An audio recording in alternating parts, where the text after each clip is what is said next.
and they're just collecting water in towels at the bottom. All right, we want to get, and Jim, you might want to join us here in a minute. We have a woman from Marco Island on the phone right now. So, Jim, if you could come over, we have a woman from Leslie Marco Aaron Island on the phone right now. From Marco Island. Can you hear us, Leslie? Yes, I'm from Naples. Yeah. Oh, I'm sorry. Okay, are you I'm on Marco? near the beach hotel. Okay. Oh, okay. We were told Marco Island. Okay. Well, tell us the conditions at the Naples Beach Hotel. Everybody knows where that is. Everyone's very familiar. Yep, I'm about 4 blocks from there, and I've been here for like 30 years, and we're a little bit west of 41, and I live on a tree-lined street that has mahogany, so it's like a big canopy right down the street, and those are snapping like crazy. A lot of branches in the road, totally blocked off the road. Yeah. Our palm trees have survived so far, and we have very large palm trees. Now, we were here in Wilma, and we lost major banyan trees and had to redo all of our landscaping. Yeah. But right now, I mean, they're just bending, and we've got a screen enclosure that's still all intact. And do you have power at this point or no?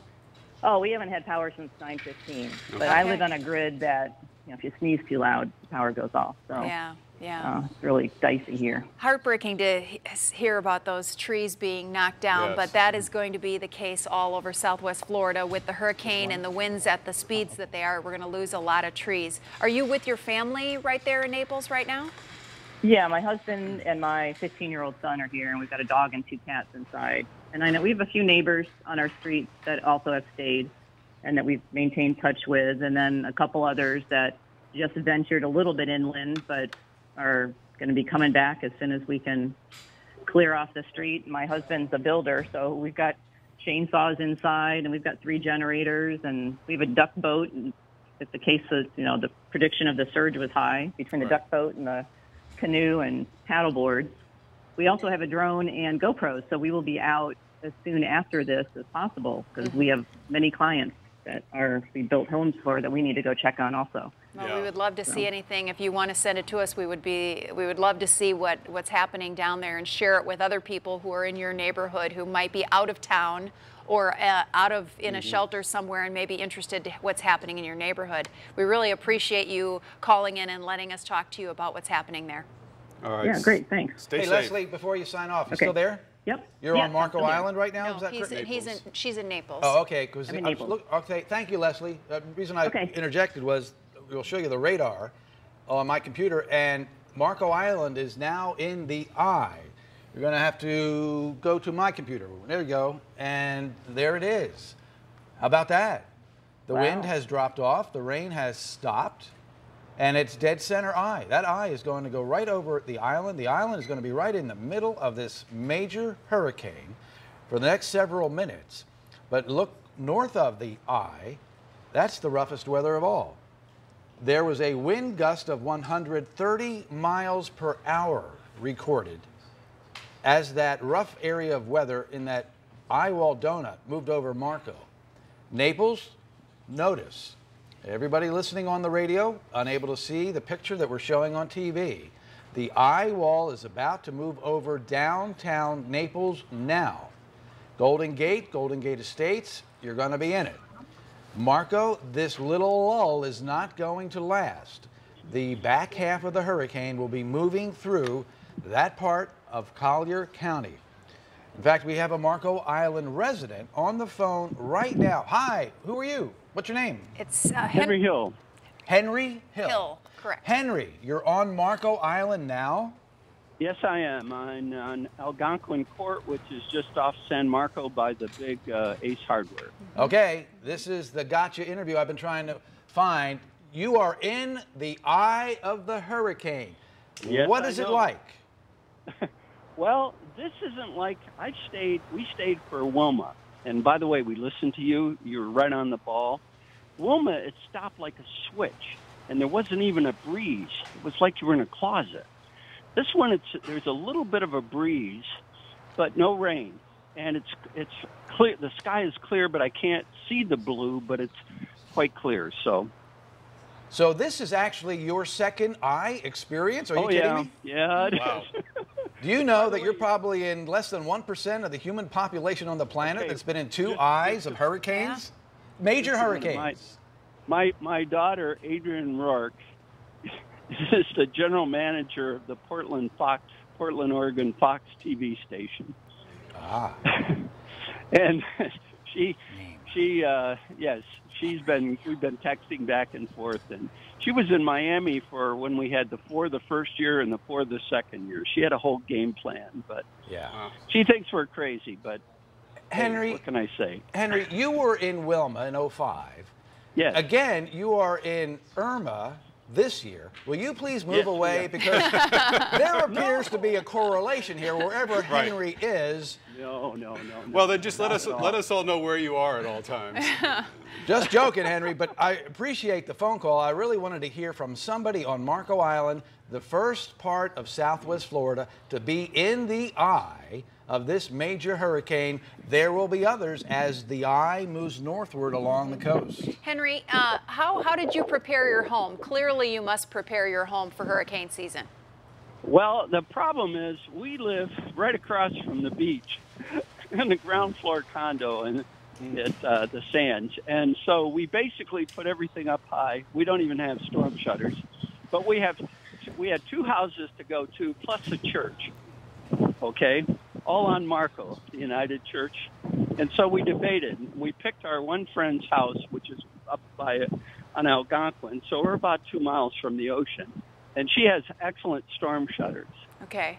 I'm standing by the canal right now. Boy, is the water coming out. You know, there's 2 drains on either side of the courts. And I'm afraid they won't drain fast enough. But the canal's down probably 5 feet. We're going to need a camera shot. Okay, but you clearly, Jim, and maybe he will be dealing with storm surge in Marco, but there are some higher spots, you said, on Marco Island. Marco Island has a unique topography. It actually is not a mountain, but there's some very high elevations on the island itself. Not the entire island, but there are peaks there. And before we let you go, Henry, I did want to just mention, you know, we're kind of kidding that hurricanes go where you go, but listen, now that the eye is moving over you, once it moves away, the onshore wind is going to begin, and the water is going to start to rise. We're already seeing that. At least I expect that we're seeing that south of you around Everglades City. So this is the beginning of the 3rd leg of the stool here that we're dealing with. We've had the rain. We're getting the wind. The surge is about to begin where you are. And Henry, can you do us a favor and let us know when you see the water start to rise, and if you could do this safely or you know that it is, let us know. Oh, yes, and we have a storm front window, okay, and without storm shutters. Now, I'm careful if it, you know, at the very peak, I sort of stood back, so if it blew in, we'd be all right. But right now, the street's flooded up to just a little bit above the sidewalk here. But it's flushing out beautifully into the canal. I just walked back, but there's so much water here that good luck on that, you know. Right. Oh my goodness, Henry, please stay safe. Be careful. Oh, we will. Okay, we will, and it's like Jim said. You guys do a wonderful job. Listen, what you present is the probabilities, and you put them as probabilities, because they aren't certainties, and you basically say people need to take charge and make decisions, and that's wonderful. Yeah. Henry, well, that's what life is. Yeah. It is. Thank you, Henry, for that. We really appreciate it. We hope everybody is safe today. That's all we want for anyone. Yeah. Okay, well, thank you very much. Thank you so much for taking the time to call in. You're welcome. Get right over to Chief Meteorologist Jim Farrell and the dressed down crew. Yeah, that's right. It's been a long morning. Matt Devitt and Zach Block had the shift until noon. Scott Zedricker and I turned over at noon. These guys haven't slept in a long time, but they borrowed Scott's pickup truck. And he lives across the street. So they wanted to see what the Caloosahatchee River looked like. And they just came back after that experience. And I want them to relate exactly what you guys saw. You start, and you kind of fill in the blanks here as well. All right, what's the Caloosahatchee River doing? It's just receding, completely receding. In fact, I live on the first floor, so I always see how high the river is every single morning. It's never really changed. High tide, low tide, there's really no difference from my view. But I had to go see it, and actually there are a few tires that are visible, usually when you can't see the water. And I say that laughingly because Matt can see from his friend's place looking downstairs. He has seen the tires from time to time too. As we actually were standing there in my place looking out, we couldn't feel any of the wind, couldn't feel any effects whatsoever, but we began to see more tires appear as the water began to recede. And really, we were only there 15, 20 minutes or so. And in that 15, 20-minute time period, the water really just kept receding, and we were just standing there saying, whoa, like, how does this water just keep going out of the river? I mean, really, it was just so impressive. The first thing we thought is how powerful this storm is. I mean, it pushed a significant amount of water away from the shore. I mean, we saw parts of the Caloosahatchee we've never seen. Yeah. We've never seen. And, you know, when we thought about that, we also thought about the fact that that water is going to be coming back. Yeah, in fact, Scott is zooming in. You can see a little bit of maybe a few boats there in the distance. There were 3 boats that is right outside of my place. They are up on the ramp of their docks. So really, I mean, they were at least 6 feet off of the dry ground, sand. And it was just, for a 15-minute period of watching it, we ran upstairs. He got changed. We ran back downstairs where I got changed. And we just saw, I mean, it was... It just kept receding. It was, I mean, it just extremely impressive. Almost. Was it like a current? Did it feel like? Did it look like it was actually flowing? Yeah, it had that much movement. It looked like, honestly, it looked like if you were in a flash flood situation river and saw the river flowing in a certain direction, it was flowing that fast out of the Caloosahatchee towards Sanibel. Towards the other direction. Scott, zooming out of that boat that we've been watching. You would say, okay, so you're at the shoreline and looking out to the water. How far would you say that you could walk on the Caloosahatchee? I would say at least 30, 40 feet. Wow. Yeah, he's not even exaggerating. It's about 30, 40 feet. It's really not that deep. Been kayaking on it a few times before, and really 5, 6 feet deep, almost in the middle until you get into where it's carved for the boats that continue to move out of the Caloosahatchee towards Sanibel, Fort Myers Beach area.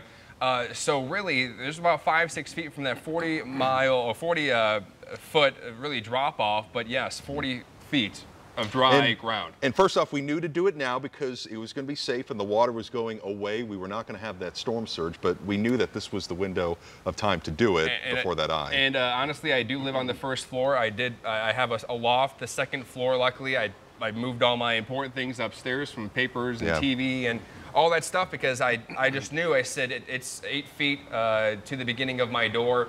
I'm a renter, so I couldn't put up shelters. I couldn't do any of that stuff. It's not my place. I can't drill holes in it. I'm sure the owners would have appreciated it nowadays, but still one of those things that I just moved everything upstairs, left the couches and just the unimportant stuff downstairs, really. Well, and then the other thing to point out, in addition to the Caloosahatchee, is, you know, here we are in Fort Myers, well away from the eye wall, the strongest part of the storm, and we already notice huge tree limbs down on the ground. You know, trees are snapped in half already, and the eye is still on Marco Island. Yeah, the gusts were rather impressive, Jim. Meteorologically, that is called the negative surge effect, where the water's going away from the coast. I kind of called it the Donna effect because this exact same thing happened in 1960, 57 years ago. Donna is famous to this day for having the water flow out of the Caloosahatchee and away from the coast, and the water went down. Just a second, because we need to let people know that Marco Island EOC is now recommending vertical evacuation for anyone who is still on the island. They want you to be on a second floor or higher because they are starting to see that storm surge. So that's for Marco Island. We just got that from EOC. And Lee County Emergency Operations is starting a briefing right now. Let's go. DRZYMALA, Commissioner Manning, Representative Eagle. So thank you for being here and covering this again today. As previously mentioned by Sheriff Scott, we have a drafted resolution with regards to a curfew. So we're going to make that announcement now for the benefit of the viewers who can still get the information. The county has enacted a curfew beginning today at 8 p.m. It will run overnight until 7 a.m. The specific language is that Lee County has declared a curfew, which will be in effect from 8 p.m. tonight, Sunday, September 10th. The curfew will span 8 p.m. to 7 a.m. daily until further notice. It applies to all cities as well as unincorporated areas. It prohibits all non-essential pedestrian and vehicle movement during those hours. Those permitted to be out during the curfew are those providing essential services such as fire, police, emergency medical services, hospital services, and utility emergency repairs. The curfews will be enforced by all city police departments, Lee County Sheriff's Office, and additional law enforcement agencies. Lee County's implemented the curfew to protect the residents, business owners during and after Hurricane Irma. I know there was a lot of discussion about this before. Some counties had implemented them yesterday or moving into it earlier this morning, but this is Lee County's drafted. It speaks with a unified message and language. There should be no confusion about the timeline. The city managers, the town managers, have all agreed that the language would be speaking from one time in one place. That way there's no confusion about Cape Coral, Fort Myers, Bonita Springs, Fort Myers Beach, from 8 p.m. till 7 a.m. Gentlemen? Thank you. Representative Dane Eagle, Florida House of Representatives, D-A-N-E, last name E-A-G-L-E. Just want to reiterate that this is for the safety of all citizens here in Lee County. Once the storm hits, the sun goes down, we'll be looking at a storm surge that will threaten people's homes. It's good for you to be indoors, protecting your home, protecting yourselves, now in the streets. There could be down power lines, and frankly, there's some not so good people out there, looters and other individuals that are looking to take advantage of this opportunity to take advantage of you. So stay home, protect yourselves, allow the sheriffs and the police force to be out there and do what they need to do to keep the streets safe. And Godspeed as this storm comes forward. We'll be out there on the streets putting up power lines and doing search and rescue once the time comes. But buckle down and be safe. Thank you. Good afternoon, Cecil Pendergrass, Vice Chairman of the Lee County Commission, here with Commissioner, our Chairman, John Manning. Lee County's message is, like Representative Eagle just said, is be safe. Use common sense. These measures are put in place to protect you and your property. Some people will try to take advantage of this, make sure we're able to protect you, and the Sheriff's Department and the local law enforcement agencies will do that. So for now, be patient. Use common sense when you're out there. Thank you. Okay. Anybody have any questions about it? Yeah, have you guys been hearing any calls for emergency services that you just can't get to? We heard a report of a fire, multiple structure fires, one particularly on Summerlin. I mean, you guys have already talked about we've pulled emergency services back. I mean, at this point, are you just going to let those structure fires burn until you're able to get out there? I don't know. That's a fire question. After this, I can go see if we can get a fire person to answer that for you. Okay. Are there any reports of looting at this point? None that we are aware of. And that's to say, right now, under the current circumstances with the wind, it'd be impossible for me to drive safely. There will create more of a distress for other people because we might be able to get to our first responders if they need assistance. So right now, we're just trying to stay bunkered down. Hopefully, we all stay, use common sense and stay home. Where we're at, within our shelter, stay within the shelter, stay focused on the current news, and be safe. I'm not sure if any of you can answer this, but is there any update about the wind speed in the area? Last thing I said, for the area? Yeah. I think I've seen some gusts up to 90, 102, somewhere in there. But that's for like Naples, South Lee County area. So. You good? Okay, thank you.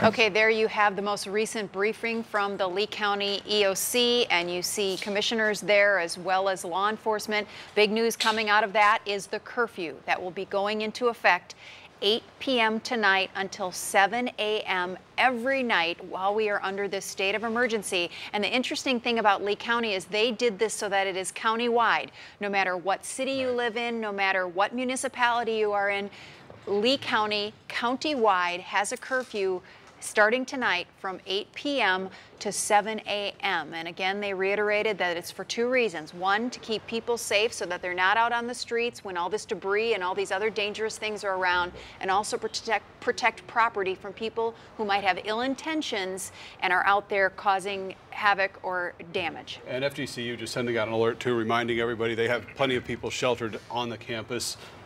Stay sheltered, and the curfew starts. Between now and when that curfew starts, there's no reason to be outside. So in essence, you're curfewed until 7 o'clock tomorrow morning for your own safety. Yeah, those shelters have been a real godsend in this storm. Like you said, we haven't seen a hurricane like this before, so widespread in Southwest Florida, and a lot of people have been sheltering. Two uncanny observations. We have already said multiple times that the track of Irma was very similar to Hurricane Donna, which struck Southwest Florida on September 10th in '60. This is September 10th. All right, if that's not odd enough. It's very difficult for a hurricane to hit the exact same community twice in the same ever, when you think about it. Wilma in 05 was a landfalling hurricane at Cape Romano, Marco Island. If you look at the radar, if you're watching along on TV, you are going to see that landfall has taken place in the exact same section of Southwest Florida that was ground zero for Hurricane Wilma's landfall. Can lightning strike twice in the same place? Yes. Can hurricane strike twice in the same place? We are proving it today. Different hurricanes, 17 years apart, from 05 to 17, 12 years apart. But it's incredible that two major hurricanes could come ashore Southwest Florida in the exact same location. But it is occurring right now with this landfalling hurricane in Southwest Florida. It is official. What we had hoped earlier in the week that would not happen has happened. Irma has arrived in Southwest Florida. The National Hurricane Center has just issued a statement. They are issuing that official landfall of Hurricane Irma is Marco Island at 3:35 p.m. It's official. This was a landfalling hurricane at 3:35. We knew it was landfalling because we could see it on radar. Now, if that's what I've said about the Donna comparison and the Wilma and the Irma both hitting the same spot isn't kind of a little crazy as it stands, one last observation. Chris and Lois and I were here for Hurricane Charlie, which was a landfalling Category 4 at Cayo Costa at 3:45 p.m. This is a landfalling Category 3, 3:35 p.m. Eerie that, I mean, it's all very coincidence. But there you go. It's official. Landfall, 3:35, Marco Island, on the exact same day in history that Donna struck, September 10th. Yeah. Now, if we pull that radar up for just a second, too, because I know a lot of people are listening now. We're probably at the point where there's a lot of folks listening on the radio and haven't been able to look at this like we have while you were talking. It looks like downtown Naples is getting very close to being fully affected by this. Yep, it's happening now. They are in the northern semicircle. The eye wall is moving over downtown Naples now. There you see, where, you know, everybody knows, at least residents of Collier and probably a lot of folks in Lee, you know where 41 turns toward the east. It has that little bend there in South Naples. Well, that's where the eye wall is right now. It's on downtown Naples, and it's extending as far east as Alligator Alley to the central portion of Collier by State Road 29. So this hurricane continues to move in generally a northerly track at about 12 miles per hour. So Naples, you are just starting to get some very windy, very wet weather. And like Marco Island before you, it will end and you're going to be in or near the eye, which will be a brief period. When I say brief, it could last as long as an hour, maybe longer, where the wind stops and the rain stops as the eye passes over Naples. Hurricane Donna in 1960, the eye was over Naples. It's happening again. And here we go with a different named hurricane, of course, Irma. So if it's going to take about an hour, Jim, that means about 4:30, Marco will start to see some of the heavy winds again from the other side of the eye wall. Yeah, the southern semicircle is moving northward with the hurricane. So Marco Island, a little sprinkle or two showing up on radar by 9:51, the bridge onto the island. But generally, there's not much rain in the eye, and it's pretty calm or near calm. But that's going to change, and it could be 30 to 45 minutes or so. We've got that happening this afternoon. This is a real-time situation that we are witnessing in person, occurring now. History is being made. All right. Thank you very much, Jim. We appreciate that. Yeah, we'll check back with you, too, and time everything out for folks who are only listening here and can't see the radar as well. Yeah. Wake News reporter Channing Frampton is live in Naples right now. Channing, what are you seeing? Well, Chris, Jim said history is being made, and it is definitely being made in a very big way here. Take a look over my shoulder. We are on a safe balcony here at our hotel. We are actually shielded from the wind on the balcony that we are standing on. You're looking over toward Clam Pass, down toward downtown Naples. We are North Naples right now. This is the eye wall that we have been talking about. It moved over Marco Island. Now it is moving over here, just beginning to move over here. The wind is really ramping up. I want to come around to the entrance of our hotel. Look at those palm trees just whipping in the wind. We've seen a few palm fronds be torn away in this strong wind. We're seeing some leaves, some small debris being lofted into the air. And if I could, Doug, if you could take a look at that, there's a church steeple down there. I don't know if you can see it, but it is standing tall and strong in this wind. I'm not sure how high we're gusting. I don't want to make an estimate because I don't want it to be inaccurate. You can rely on Jim for that. But the rain is pouring. The wind is whipping through here. And I just want you all to know, watching at home, we are in a safe place. We are not taking any, we are trying to minimize any risk right now. Like I said, we are shielded from the wind. We are up from the storm surge. That storm surge, like Jim is saying, is going to come on the back end of this. So we are waiting for the eye. I've been checking the radar on the Wink News weather app, and down to the south, it looks really, really dense right now with that heavy rain coming down. But we're expecting this to clear up in the next hour or so, and we are anticipating the eye of Hurricane Irma to come right over top of us. And we plan on bringing you a live report to show you what that looks like as it is happening coming up in the next hour or so. The winds, we're expecting them to change direction once that eye goes past. And that's where we're going to be keeping a close eye. Almost lost my hat. That's where we're going to be keeping a close eye on Clam Pass and the estuary out here. We're going to be expecting that water to start to come up. Not sure how much of these streets down here are going to be flooded, but this hotel, I talked to the managers today. They feel safe. They feel confident, and the people that are staying here, that we are in a safe place, that we are going to be secure. But man, if you are hunkering down in your house right now, and if you are north of Naples, if you're in Lee County, if you're in Fort Myers Beach, if you're in Charlotte County even, this is what you have to expect. These are the winds that are coming your way. If you do not have a safe place to go, man, you better figure it out quickly. Go to an interior room of your house, get up to a second floor if you can, because this is a serious situation, and we are going to be living right through it with the rest of you. So we are going to do our best to stay safe out here. We have a hallway that we can duck into if things get too dangerous. So we've got a plan ready to go if things get too dangerous for us out here. Safety is our #1 priority. Live in Naples, Channing Frampton, Wink News Now. All right, Channing, thank you very much. Olivia Mancino is at the Collier County Emergency Operations Center, which I would imagine right now is very busy. Olivia. It is. Everyone here is kind of watching the show in the lobby. We have people coming down here because obviously we cannot go outside in this. I'm going to have my photographer pan around so you can see our look from the parking lot.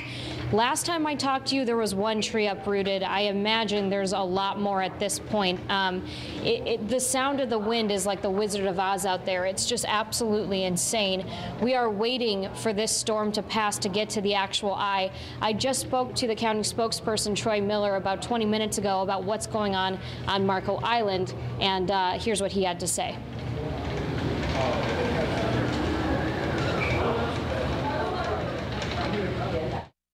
Well, it's too late to go anywhere. You need to hunker down where you are, and right now we're talking vertical elevation, if at all possible. You need to get up off the ground floor, get higher right now. We are in a flash flood warning right now. The eye is coming on shore in Marco. As soon as the eye passes you, the backside is where the storm surge is coming from. So now we have a flash flood warning. Now's the time to evacuate vertically, but for whatever you do, do not leave where you are as long as it's a safe place. Again, that was County spokesperson Troy Miller. We're going to give you another look out this window. The doors are rattling a little bit where we're staying on the 3rd floor. The water is coming through so fast, it's actually coming through these metal door handles and starting to pool up and flooding. I know that's happening on other floors as well. As you can see, this is a very serious situation out here. We will not be going outside anytime soon, but we will monitor all the updates here from the EOC and, of course, pass them along to you guys. I will send it back to you in the studio. All right, thank you very much, Olivia, for that report. Stay safe there. We want to go out to the Sanibel Causeway to give you a look at how much the weather has deteriorated since we last looked at this. And the camera is blowing around, which I would assume is why we're seeing such a movement in it. But you can see, barely see through very far down the causeway at all. Very far down. It's hard to tell. I'm trying to determine if it's still, if the water is still out as far as it was before, or if it's any different. And really, with the quality of the picture through all the rain, it's hard to tell. Yeah, and maybe a completely different perspective, but you can't really tell at all. It's just a very, very serious situation on the causeway. Not a time to be out at all. Let's go to Taylor Bisacki, our reporter on Fort Myers Beach right now. Taylor.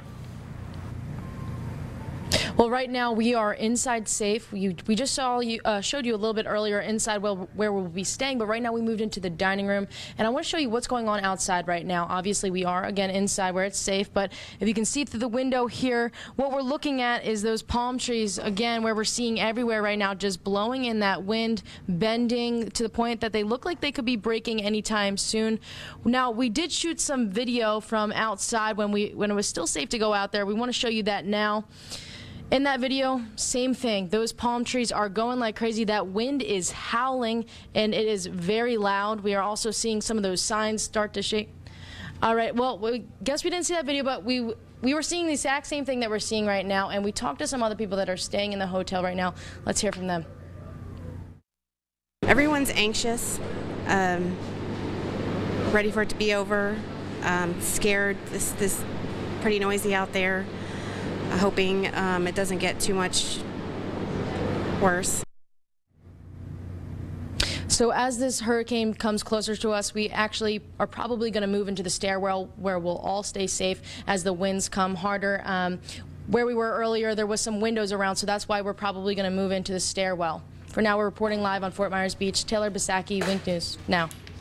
All right, thank you very much, Taylor. We are going to go and look at some video from Marco Island that was sent to us by a Wink News viewer, and you can see the wind blowing there. And this is the scene we showed you earlier. See that handicap parking sign just blowing like that?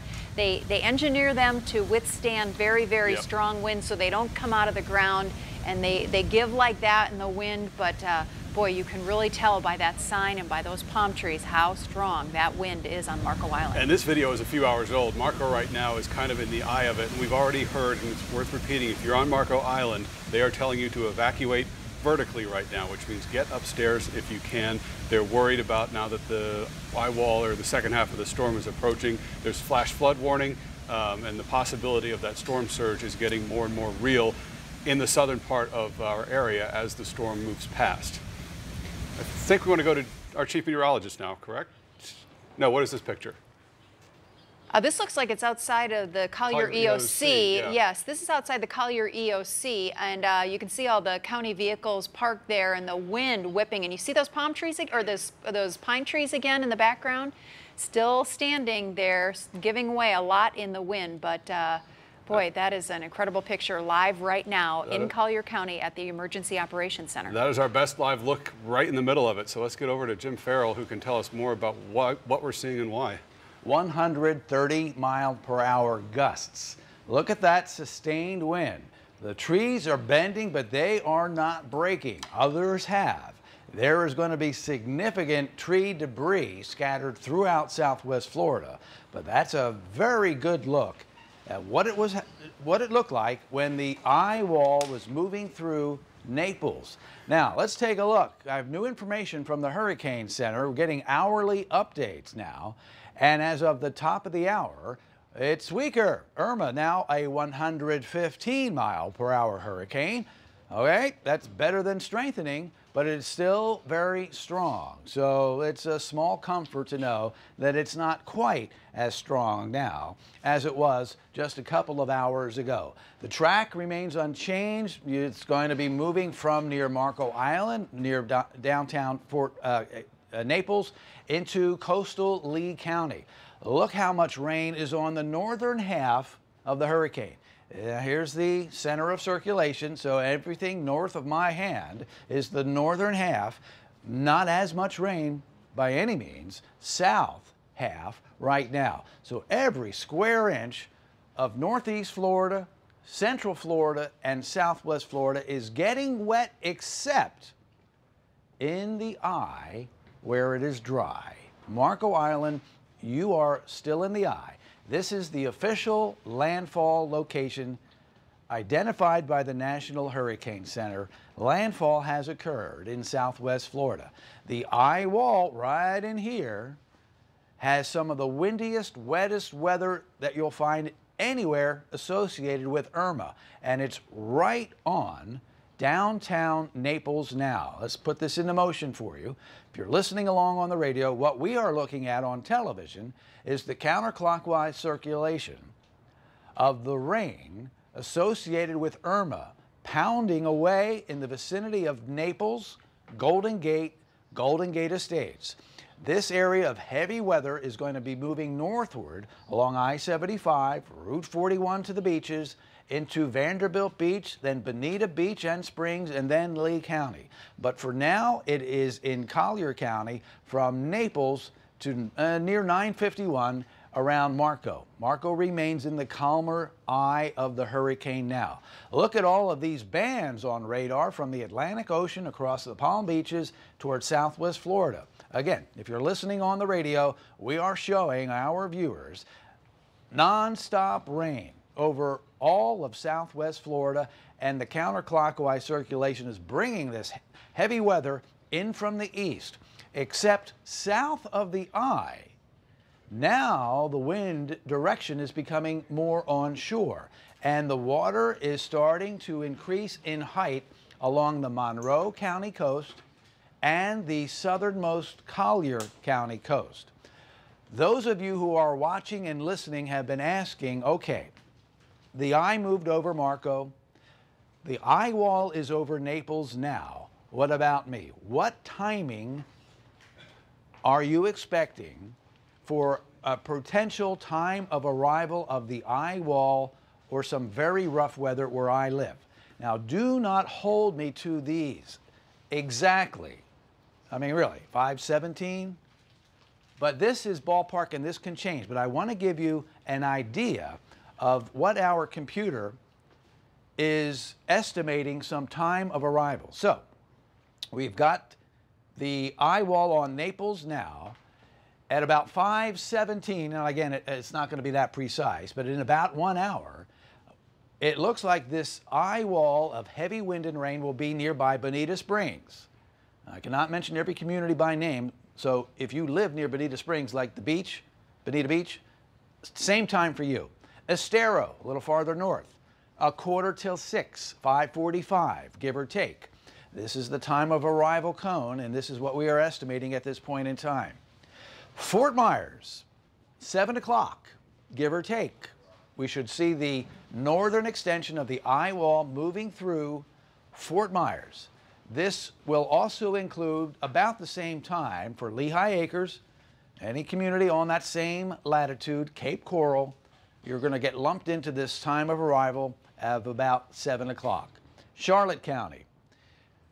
All right, you're 2 counties north of Collier. It's happening in Collier now. But in Charlotte County, it could be around 9 o'clock when some of this extra heavy weather and windy weather moves into your part of Southwest Florida.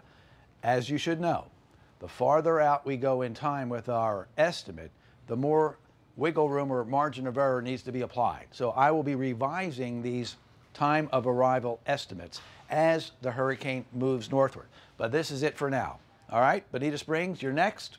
Estero, Fort Myers, Lehigh Acres, Cape Coral, and then Punta Gorda, Port Charlotte. That is our guess for when the actual hurricane, with the eye wall followed by the eye, and then the southern half of the eye wall, will be coming through your part of the region. A lot of heavy rain until that happens. Look at that. On radio, we are showing a blanket of very heavy rain pushing through Southwest Florida from Lake Okeechobee toward the coast, and the extra soggy weather continues. Wind of 60 to 90 miles per hour sustained will continue. The wind gusts, we've already had a wind gust of 130, so this is coming true. 90 to 120 plus. If you are within the sound of my voice, and at least if you're in Southwest Florida, our 7-county area, 7.5 if we want to include southern Sarasota. That's the kind of wind we're dealing with today. Rain 8 to 14 inches or more through Monday. Not all of that's coming today, but most of it will. Storm surge is beginning now in southernmost Collier County, and that will increase from south to north, 1 foot above street level to over 9 feet above street level as the storm surge event unfolds. And even on Monday, even tomorrow, when the hurricane is well north of Tampa Bay and moving away, we are going to have a strong enough onshore wind to allow the water to remain higher than it would have been if there was no onshore wind or Hurricane Irma around. So there you have the 3 categories of trouble we're working our way through. You're inside, you're safe. We promised you a wild ride on Sunday, and it continues. Chris, Lois. All right, Jim, thank you. Just in, the president has just approved a major disaster declaration. That means the federal government will reimburse local communities and state governments for the recovery from Irma, which will be significant. And right now, Wink News is in the middle of continuous coverage of Hurricane Irma. If you lose power during our broadcast, there are several ways that you can stay in touch with Wink News. We are live streaming on the Wink News app right now and on all of our radio stations. Here are 3 of the stations that you can tune into: 96.9 Wink FM, 94.5 The Arrow, and 92.5 Fox News Radio. And for constant hurricane updates, you can head over to the Wink News website. Our time-stamped stories will include all the latest forecasts, the updated advisories, all that information right at the top of the homepage. You can also find an updated list of hurricane shelters, although if you're not at one, you don't go to it now. No. Numbers to call for hurricane information. Evacuation information, again, you can't evacuate yet, so that's not that helpful, but other helpful tips from our chief meteorologist, Jim Farrell. And if you can't watch our broadcasts on TV, but you have Wi-Fi, again, we are live streaming continuous coverage online. So that's on winknews.com. That's also on the Wink News app. Look for Wink News Live at the top of the page. Well, Wink News reporter Morgan Francis is in Punta Gorda right now. And Morgan, you're with the chef of the hotel that you are at right now? Good idea. I'm sorry, Lois, what'd you say? I didn't quite hear that. The wind picked up significantly here. What was that? That's okay. I was just hearing you were with the chef right now. We are with the chef right now. This guy's been keeping everyone full. Otherwise, we'd all be hungry. This is Gary Fisher, and Gary is the only guy back there cooking right now. Well, I am. Not right now, though. Well, I want to thank Johnny, my assistant. He's been here for 2 days with me. Mm-hmm. Johnny's a heck of a guy, and without we have an executive chef named Joel, and without his thinking ahead and planning ahead, we couldn't have done this. What is that like, cooking for a whole, hotel full of people? We're hungry all hours of the day, and you're just back there for the most part. Chopping up, cooking their food. The only difference from day by day is that you get people want to eat quicker and faster, and then sometimes we have to do a limited menu. But it's pretty much the same, except for you get a bigger, stronger, faster rush. Do you feel like people are eating more with Hurricane Irma? Yes, absolutely. Maybe a little stressed out? Yeah, and they're liking the comfort food, like chicken and dumplings, chicken pot pie. Yeah. They're liking that because even though it's not really cold, it's like they eating cold weather food. Okay, did you think of that ahead? Did you stock up on certain items, or did you just stock up on whatever you could get your hand on? Well, actually, I'm the breakfast chef, so that's Chef Joel, the executive chef. He pulled through and he thought ahead. And like I said, without him being as good as he is, we had all been messed up.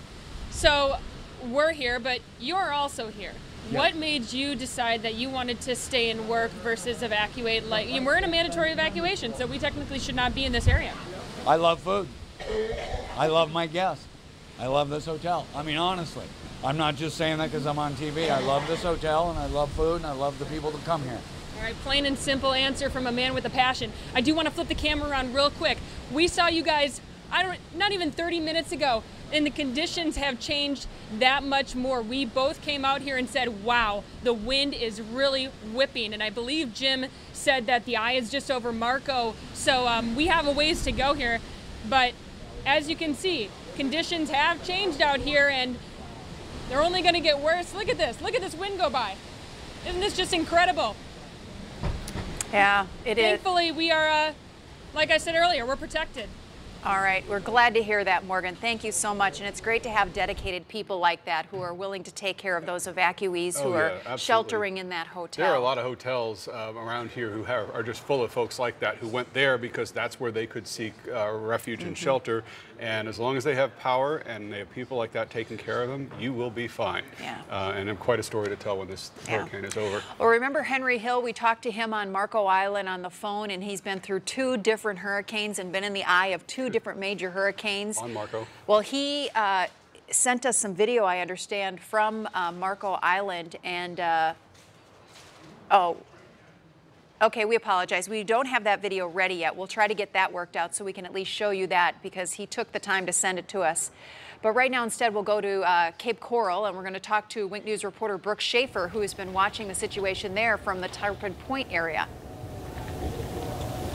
Yeah, Lois, that's exactly right. We're here in southwest Cape Coral near Tarpon Point Marina and the Westin. We're in one of these neighborhoods here. We are inside. As you can see, we are taking shelter, but we want to show you guys what's going on outside. I know a lot of you have been messaging me, asking me questions on what's going on outside.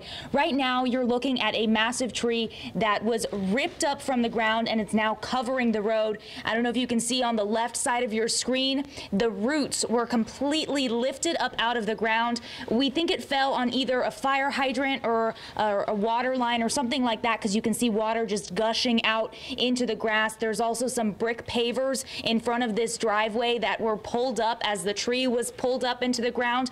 But unfortunately, guys, that's not the only thing neighbors here in this neighborhood are going to come home to.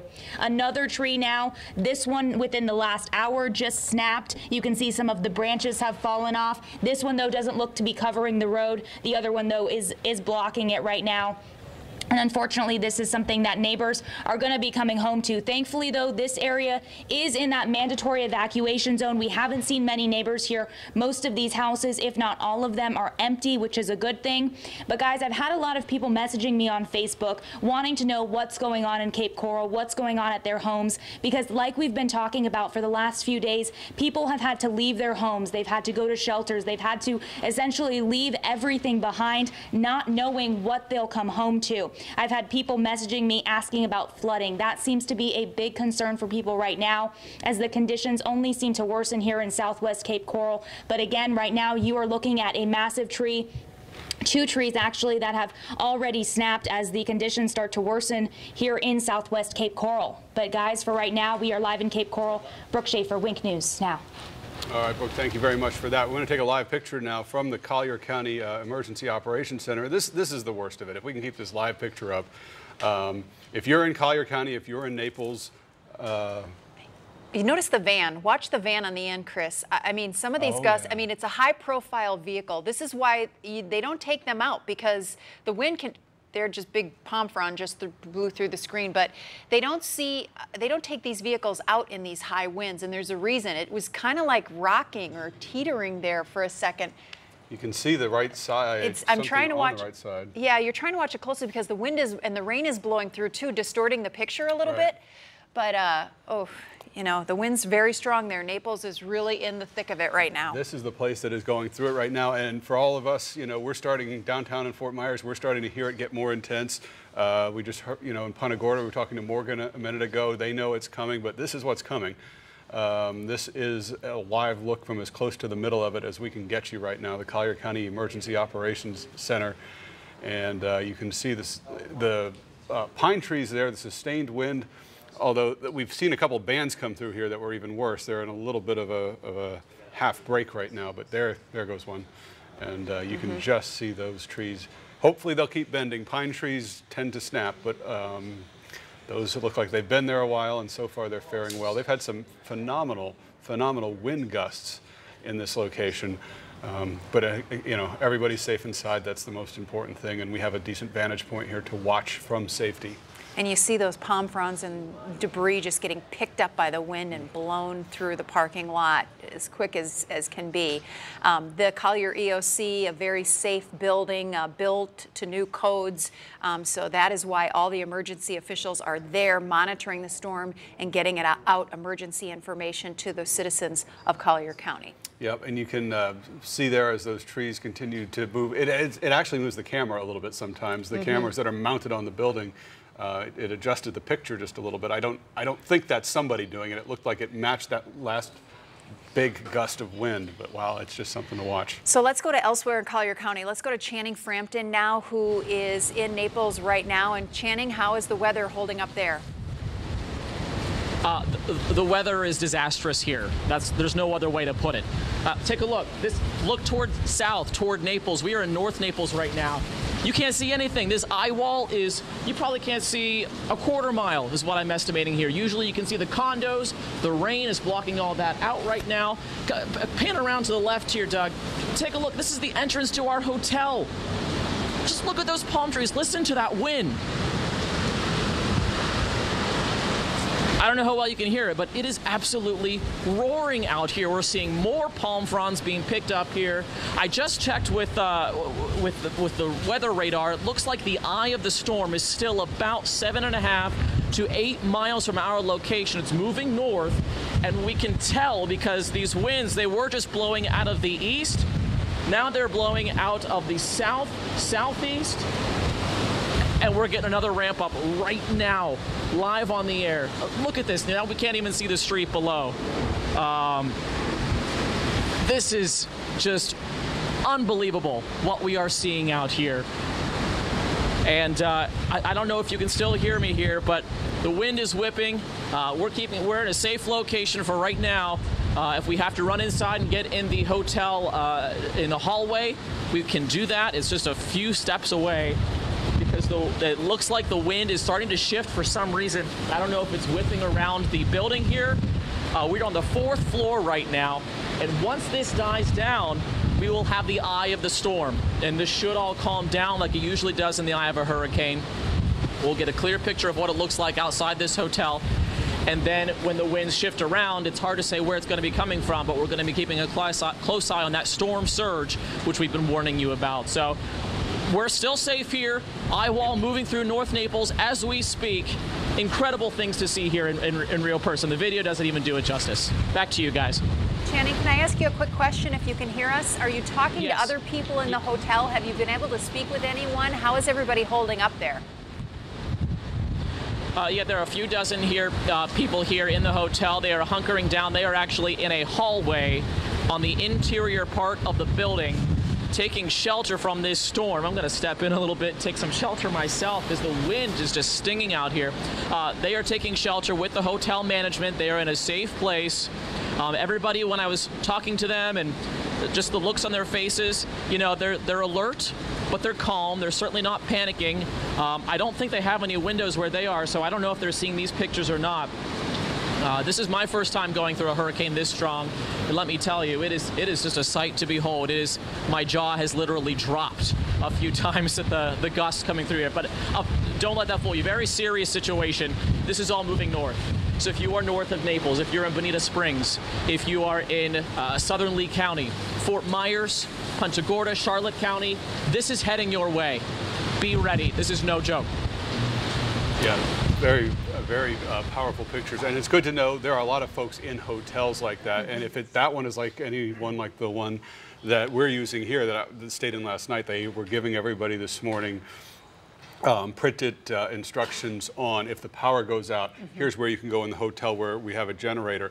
If the window in your room is compromised, everybody we're meeting in these spots. So all these folks in these hotels, in addition to the structure of the building and all that, they have all the plans. You think of all the windowless hallways in a building like that, and the ballrooms that tend to be interior. They have places they bring everybody so that they know that they'll be safe. Very well prepared, yeah. Let's go to Charlotte County now, where Wink News reporter Christy Gross is at the Charlotte Emergency Operations Center, which too was built after Hurricane Charlie. Christy, tell us what's going on there. So actually what's happening right now, if we take a look inside, they're having yet another briefing. Emergency responders are working around the clock. But at this point, it's shifted from preparing for the storm to preparing for rescue and recovery. Now, right now, we all know it's too late. So if you decided to stay in place, you need to get somewhere safe. And all emergency services were pulled off the road hours ago because conditions are just getting worse and worse as Irma nears here in Charlotte County. So 911 says they're still taking calls, but obviously they're not responding to them. So all 911 calls need to be life or death situations at this point. And of course, they will prioritize the most critical when it is safe after the storm passes and get to you as soon as they can. Now, because of the deteriorating conditions, the last 2 hospitals in Charlotte County that were open have now closed. That's Bayfront Port Charlotte and Fawcett Memorial. They have closed their doors. They're no longer taking patients. And again, as things continue to get worse here, we know that thousands in our area are without power. But we had a FPL representative here earlier, and they told us that help is on the way. They told us they have the largest pre-stage restoration force. That means 17,000 men and women who are standing by, ready and waiting to help when conditions are safe. And so there's just a lot going on here as Irma continues to get closer to us here. We're still hours away from us feeling the full effects of Irma here, but we'll continue to monitor what's going on here at the EOC and bring you any updates as soon as we get them. In Punta Gorda, Christy Gross, Wink News, now.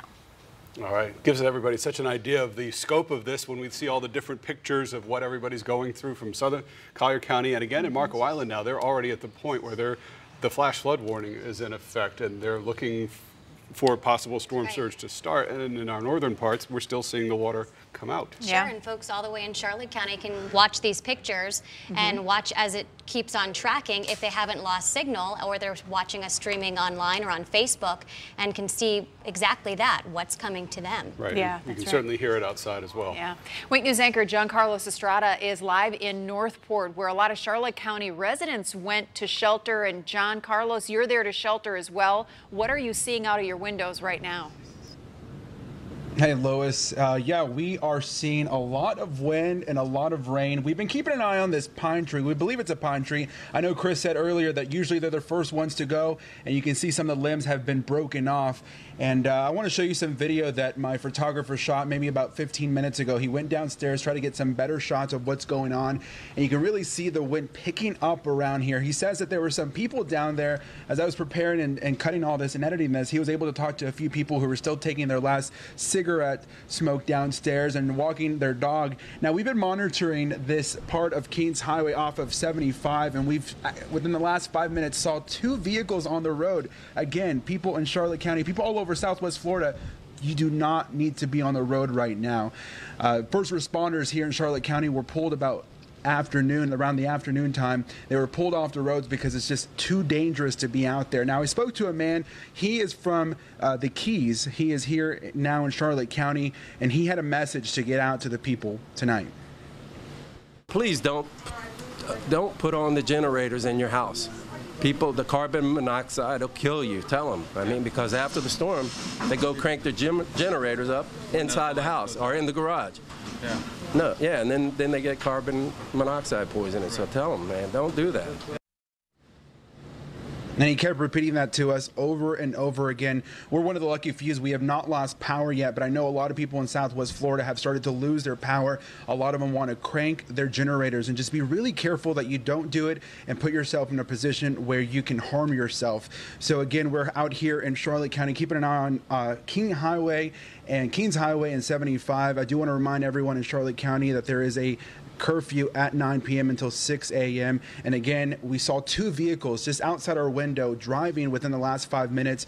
Please be smart, stay indoors, seek shelter right now, because as Jim said, Charlotte County will start feeling the really, really big impact of Hurricane Irma around 9 o'clock. Guys, back to you. Yeah. All right. Thank you very much, John Carlos. It's always the waiting that's, for what everybody else is going through, too. The waiting, it's just so anxiety provoking, especially when you can watch it come, and we're hearing it. You know, here you start to hear it come closer. You know, it's getting closer after this whole week of preparing for it.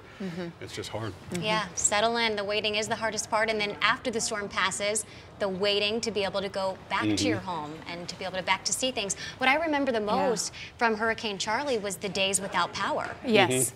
And it'll be a long time before you're be able to get back into your neighborhoods. If we're seeing wind gusts like we are and hurricane force winds like we are, there's going to be a lot of tree damage. There are going to be a lot of power lines down. It's not safe for you to be back into your neighborhoods until emergency officials have gone through and made sure all those hazards are clear. So if you're in a shelter right now and you're listening to us, or if you're in your home right now and you're sheltered, just be prepared. You're not going to be able to go back to your house as soon as the storm passes. That's why these curfews are in place. Lee County has a countywide curfew as well from 8 o'clock tonight until 7 a.m. And you need to wait until officials give us the all clear and pass that all out to you, because it's not safe for you to go back to your neighborhood, and they want to make sure that your neighborhoods are safe too before anybody gets there. And God forbid we have the huge storm surge that'll just make the wait longer. As we look at this picture here, a live picture from Estero, the Hyatt Regency in Bonita, actually looking out over the Gulf of Mexico, and I believe it's pointed toward the Gulf there. In the mangroves, yeah. In the mangroves, yeah. So, you know, deteriorating conditions there for sure. Let's go to Nicole Valdez right now, who is in Lee County for us. And Nicole, describe the conditions where you are now and how they've changed since we last talked to you. Well, Lois, I want to mention we are outside Health Park Hospital right now, and we just learned from hospital officials here that they are now running on generator power. They lost power about an hour or so ago, and they're now using their generators. But they do tell me they feel like they have enough fuel to last them at least the next few days. A lot of people inside this building now hunkering down. I want to show you what they did to one of their main entrances. You see they got their shutters up, and they have sandbags out by one of their main doors here. We apologize, we lost our signal with her, but you know, when you're in the hospital setting like that, they have a generator to run, and as soon as it's safe for power crews to get back in and start working on the power outages, there's a priority map, and hospitals are a top priority so that they can get those up and running. So if you're fortunate enough to live near a hospital, you might find your power comes up more quickly as well, while other neighborhoods may have to wait days for that. It'll be something we'll be hearing a lot about in the next few days as power is being restored, who goes first and how they do it. And if you've been here for a hurricane before, you know it's the hospitals first, it's law enforcement. Right. And then when they get through all of that, it's the biggest concentrations of people that they can fix it once, and it goes down and down until, if you're in a smaller neighborhood, or some neighborhoods, I think I was 8 or 9 days. Yeah. You know, you're at the end of the line. But the modern meters make that so much easier. The electric companies can identify your power's out without you even having to call them now. So that makes it a lot easier. They can pinpoint where they need to go and prioritize before they can even get out there safely to do it. Yeah, right now, let's check in with Wink News anchor Andrea Henderson. She is live for us at the Lee County Emergency Operations Center. Andrea.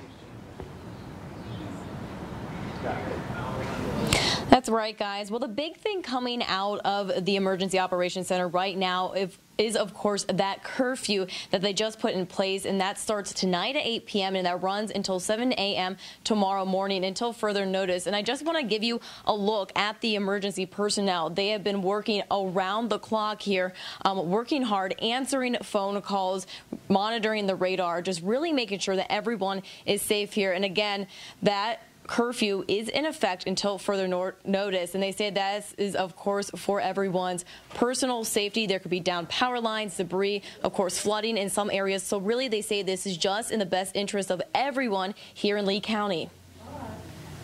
Stay home, protect yourselves, allow the sheriffs and the police force to be out there and do what they need to do to keep the streets safe. And Godspeed as this storm comes forward. We'll be out there on the streets putting up power lines and doing search and rescue. And as you just heard them say, once conditions are clear, they will get crews back out on the roads, and they will start the cleanup and the rescue missions. But again, for now, they are just working around the clock and monitoring the radar, monitoring conditions out there. And of course, we will bring you the latest from here for now, live at the Emergency Operations Center. Guys, back to you. All right, thank you very much. Collier County's added a curfew now from 9 p.m. to 6 a.m. So Collier and Charlotte are 9 p.m. to 6 a.m. Lee County, 8 p.m. to 7 a.m. All of these in effect until further notice.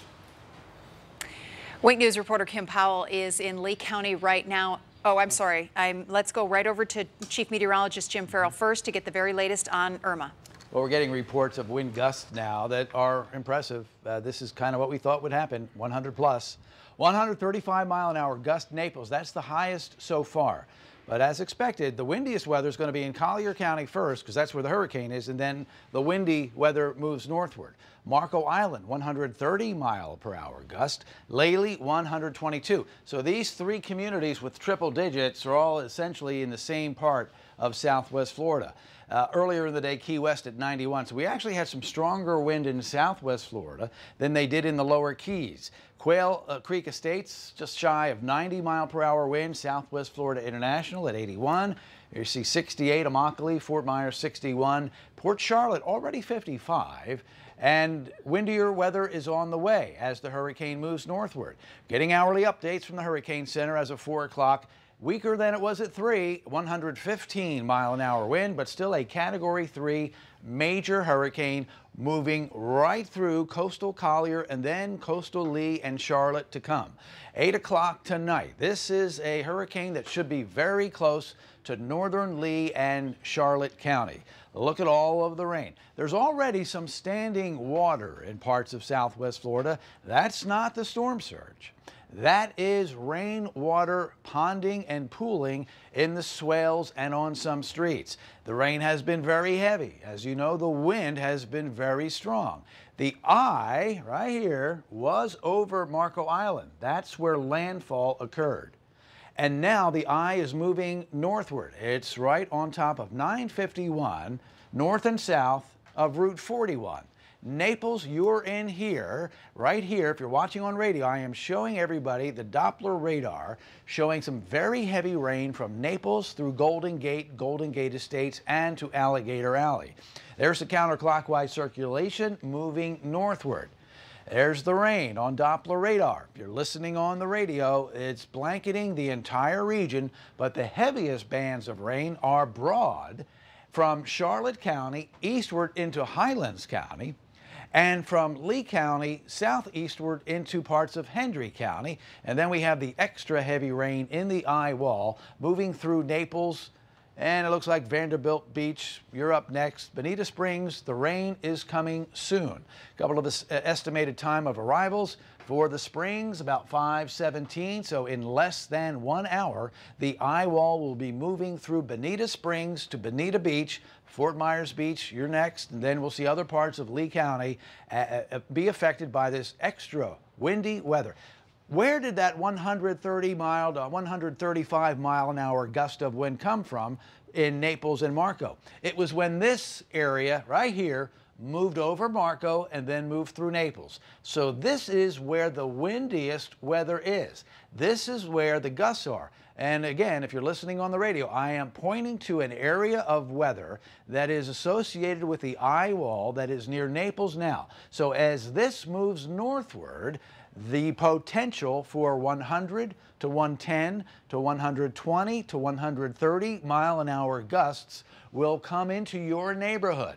It looks like that kind of gusty weather will be more along the coast than inland, but nonetheless, there will be some very gusty weather in every corner of southwest Florida, and we are getting numerous reports of tree branches and other debris items all over southwest Florida as this hurricane moves. So we are going to wake up to tomorrow quite a bit of debris on the roadway, over front yards, backyards, and businesses. And here's what we're dealing with. The wind has already been proven to be 60 to 90 miles per hour, steady, sustained. 90 to 120 plus, with reports of 130 and 135 already out of Collier. The rain continues. 8 inches to 14 inches or more will be possible. Even though most of it will fall today and tonight, there will be rain during the day tomorrow. The storm surge is just beginning in southern Collier County because the wind is turning and becoming onshore. 1 foot above street level to 9 feet above street level is expected to develop as the storm surge continues to move in from the Gulf and this unfolds. All right, this is not in the exact same place as Irma. This forecast model is showing the circulation center a little bit southwest. It doesn't matter for what I want you to know by looking at this graphic. Everybody on the radio, I am showing the direction of the wind.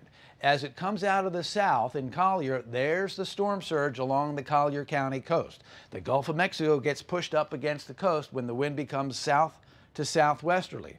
As the hurricane moves northward, even if it's actually a little farther east than this model is indicating, it doesn't change the wind direction. It is still going to be onshore from Lee to Collier. And then eventually, as the hurricane moves north of southwest Florida, the wind will become onshore in Charlotte County. At that point in time, all of the southwest Florida coastline will have storm surge inundation. Right now, it's just southern Collier. But late tonight into early tomorrow, there will be salt water over roadways from parts of Charlotte through Lee and Collier County. In the meantime, rain continues to be an issue and wind. Let's bring in Scott Zediker. He's been here with me since 12 o'clock. He's been working behind the scenes to help create some of these terrific graphics. Let's let him explain what he's seeing.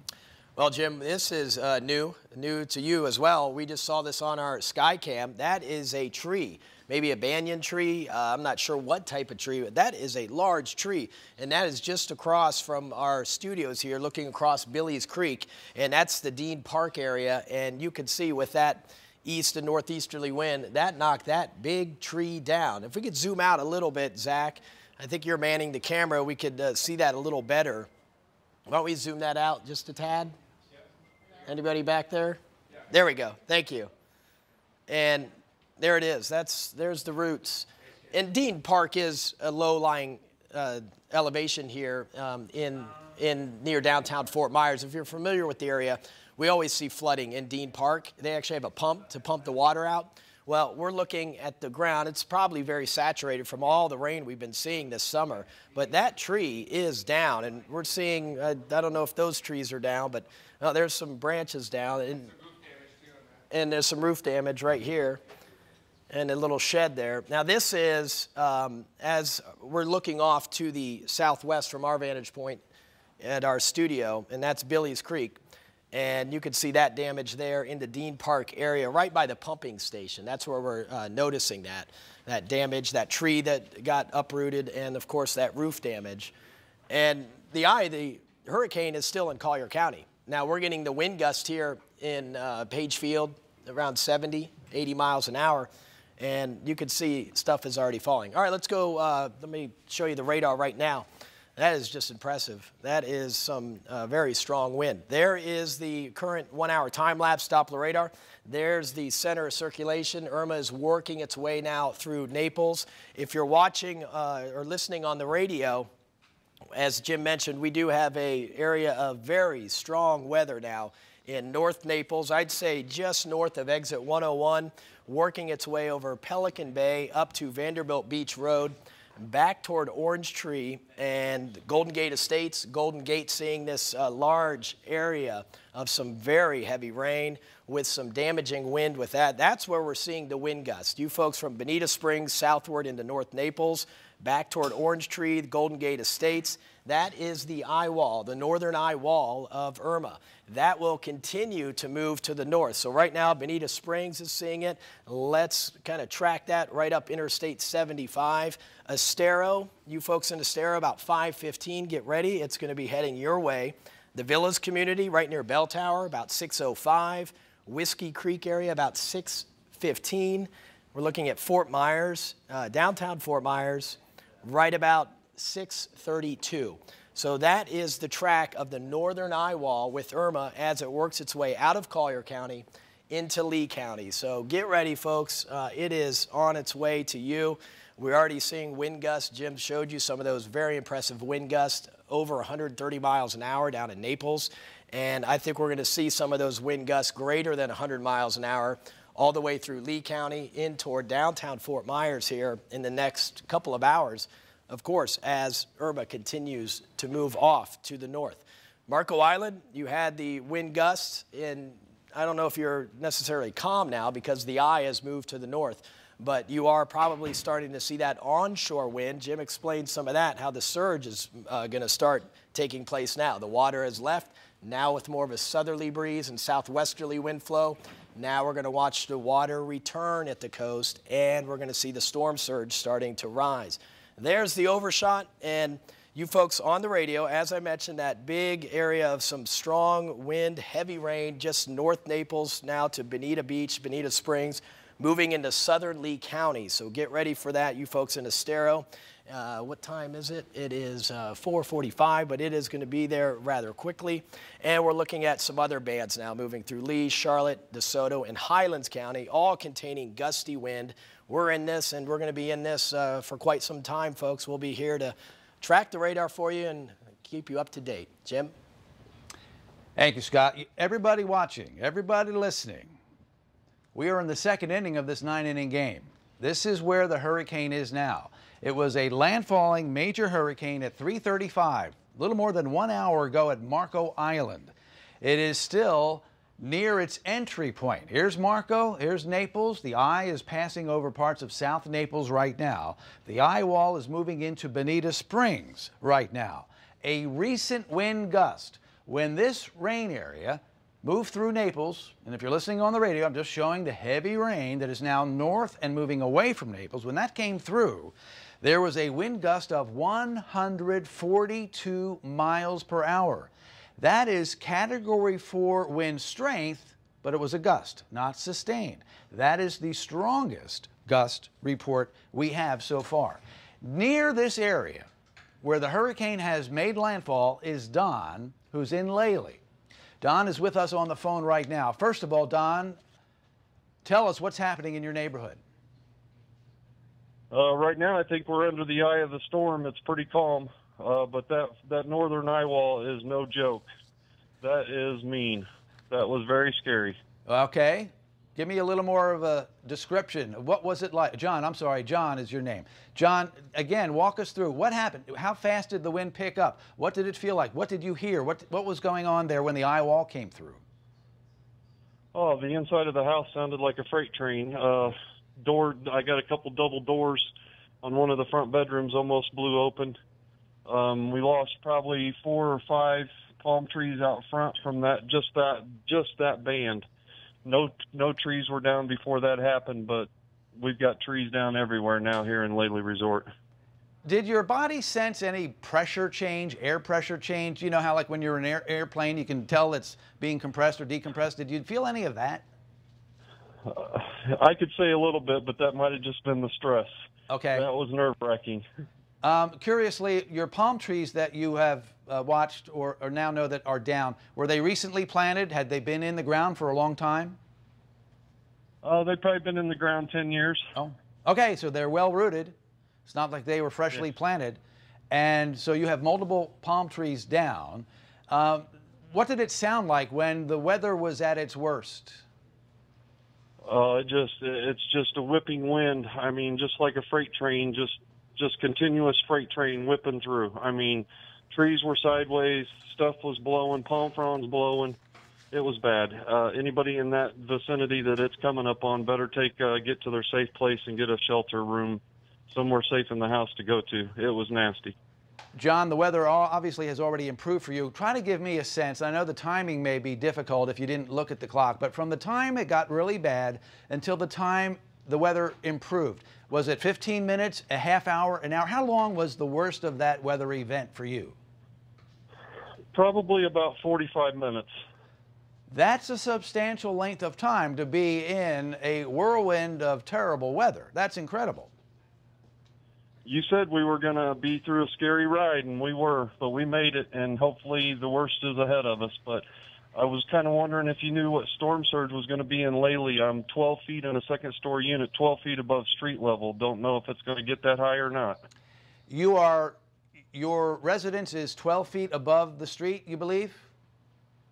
Yes, I'm in a second-story unit. Okay. Well, I mean, geographically, you're in a bad place because you're in a low-lying area. But in that low-lying area, you're in a good place because you're elevated on the second floor. So that's a good thing. Now, you've probably already experienced the worst wind you're going to experience with Hurricane Irma. I mean, it's going to be windy yet, but you're not going to have quite as much wind going forward. As far as the surge goes, it is about to begin along the Collier coast, and the storm surge forecast map was indicating a storm surge of 9 feet or more above street level. And again, refresh what my memory of what you just said. You think your base elevation is how high above the street?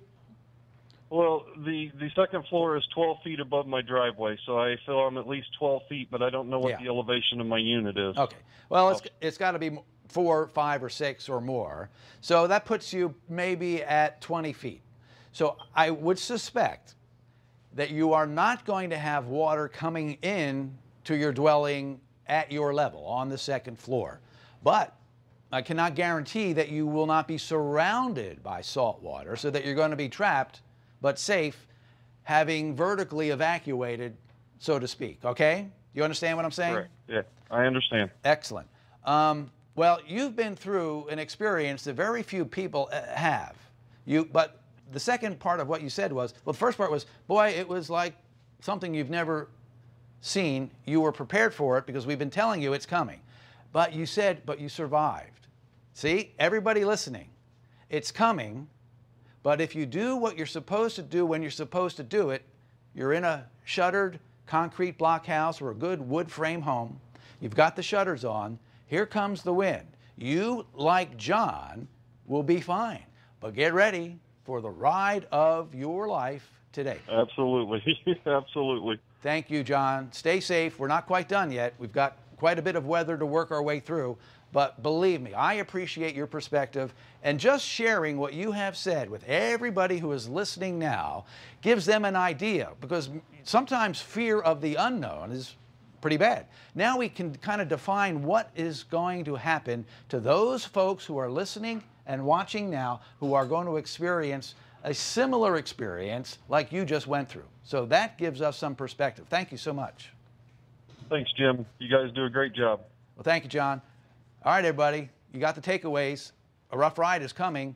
Bonita Springs has got it right now, and it marches northward. It will affect Estero, San Carlos Park, South Fort Myers, Sanibel Captiva, Cape Coral Fort Myers, points north. This is going northward. And it's not so much the rain that John was referring to. It was the freight train sound of the wind that rattled his house to the foundation. But the house, as far as we know, did not suffer any significant damage. Trees are down. Debris is going to be everywhere. And that's going to become more and more evident as we go through the day and we wake up tomorrow morning when the sun comes up on what will be a very breezy to gusty Monday.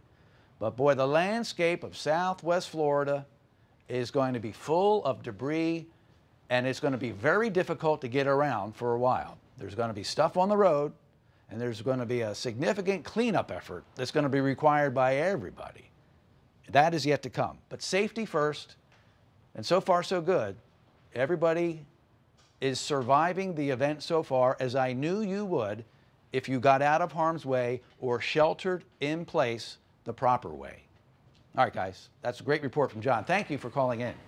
Lois, Chris, and Amanda. Chilling to listen to what he's been through. Absolutely. And when you talk about that freight train, you hear, just when you listen to the wind, the constant howling and whistling and just the feel you get if you were near a train as it was passing by really is a good descriptor. And you think of how loud you've heard the wind before in your life. We've never heard anything like what we're going to hear coming up over the next few hours. No, and you can tell, like here where we are downtown in Fort Myers, certainly it's getting stronger. Certainly it's getting, closer as we look right outside of our studio here, a live picture. But clearly it's not here yet anywhere like what the folks to the south of us have already been through or are going through right now in the northern part of Collier and into Bonita Springs. Yeah, now other parts of Lee County need to prepare. Wink News reporter Kim Powell is in Lee County right now and tells us what she's seeing. Well, the wind keeps getting stronger every hour, every minute that we are out here. We're kind of in this little corridor here outside of our shelter. You can see here we got the dog who's trying to escape. Not a smart idea for anybody. Let's get back inside, Jet. All right, as long as he's with us somewhere, we're all right. So this is just off of Metro Parkway and Winkler. There's a lot going on. As you can see, we're taking care of animals in our shelter, and we're trying to keep everybody informed of the conditions. We have not lost power in our shelter just yet. It has flickered on and off, and I'll tell you, Irma has a sense of humor. My photographer and I decided that we needed a hot meal before we lost all power, so we started heating up some soup and chili. As soon as I put my bowl of soup in the microwave, power went out for the longest it had been out.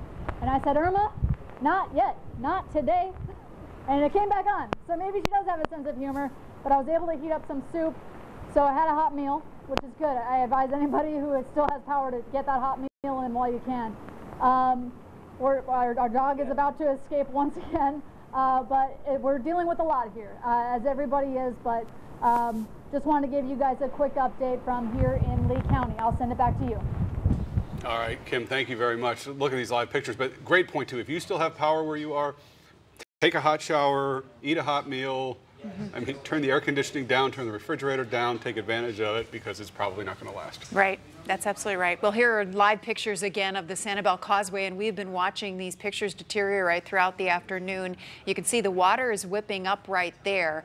So much of the water had been sucked out of the area near Punta Rassa there in advance of Hurricane Irma, and it's not clear enough for us to tell you exactly whether it's improved dramatically or not, because it's just too unclear of a picture right now. But you can see conditions not good along the Sanibel Causeway. If obviously our producers have all of the cameras labeled back there and they can tell us what we're going to, but otherwise I don't know that I would have known that was the causeway. That picture is getting to be so rough out there. No, as we look at this, we want to let people know LCEC now tells us they have 131,000 customers without power. We know all of Marco Island is out. That accounted for a good portion of them, but this number has about doubled since the last time we heard from them. Can't work on it yet, obviously, in these conditions, but they will, you know, as soon as the wind starts dying down, even if it starts dying down temporarily a little bit later on, they will get out there and start working on it just as fast as they can. And we have more pictures coming into the newsroom. Let's check out these photos from Mike McGinnis, who took these on Fort Myers Beach between 2 and 3 o'clock today.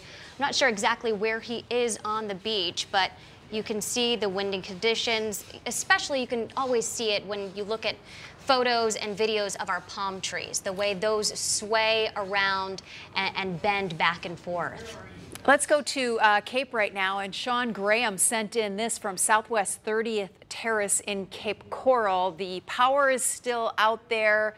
There are winds taking down trees in this part of the Cape. We're looking at a picture from his pool cage in his lanai. His pool screens are blowing in the wind, and there's clearly a lot of wind in that area. Drainage ditches, he says, along that street are full and almost level with the street at this point. A lot of rain has fallen, that means, because that's fresh water falling and filling those canals at this point. Yep, so let's look at some more of it. Let's go to 10th place in Cape Coral around 4 o'clock, and this is the rain. And a lot of the, you know, these are a lot of these streets. I'm not so specifically sure about which quadrant of the Cape this is in on 10th place, but but some of these areas are just recovering from street flooding. Ground is saturated, so there's not a lot of room for this water to go. We have some more video from Will Hutcherson in South Fort Myers. This is from the Renaissance neighborhood near I-75 and Daniels Parkway. And again, familiar images to us at this point. The palm trees whipping around in the wind. Don't see any that are down. A couple branches, but doesn't look like any trees are down yet there. But as Jim was saying, we're going to walk outside and see an awful lot of green when we finally get through this. Yeah. We get our first picture from Immokalee right now. This is Donna Izagiri. She sent us this from her neighborhood in Immokalee. She took this about 4:15, and the wind, the rain really coming down, the wind blowing the trees around in that area. There's some really heavy bands of rain that have gone through Immokalee. Fortunately, on this video, we do not see any damage in her neighborhood in Immokalee, just yard debris blown around in the streets, and that's typical for this type of storm. May Avenue in Lehigh Acres. Let's get a look at Lehigh Acres. This street has a lot of water on it. Just this picture being sent in to us not that long ago. May Street here. So Lehigh Acres having a lot of water problems, but again, we don't see a lot of significant damage in this. Jim.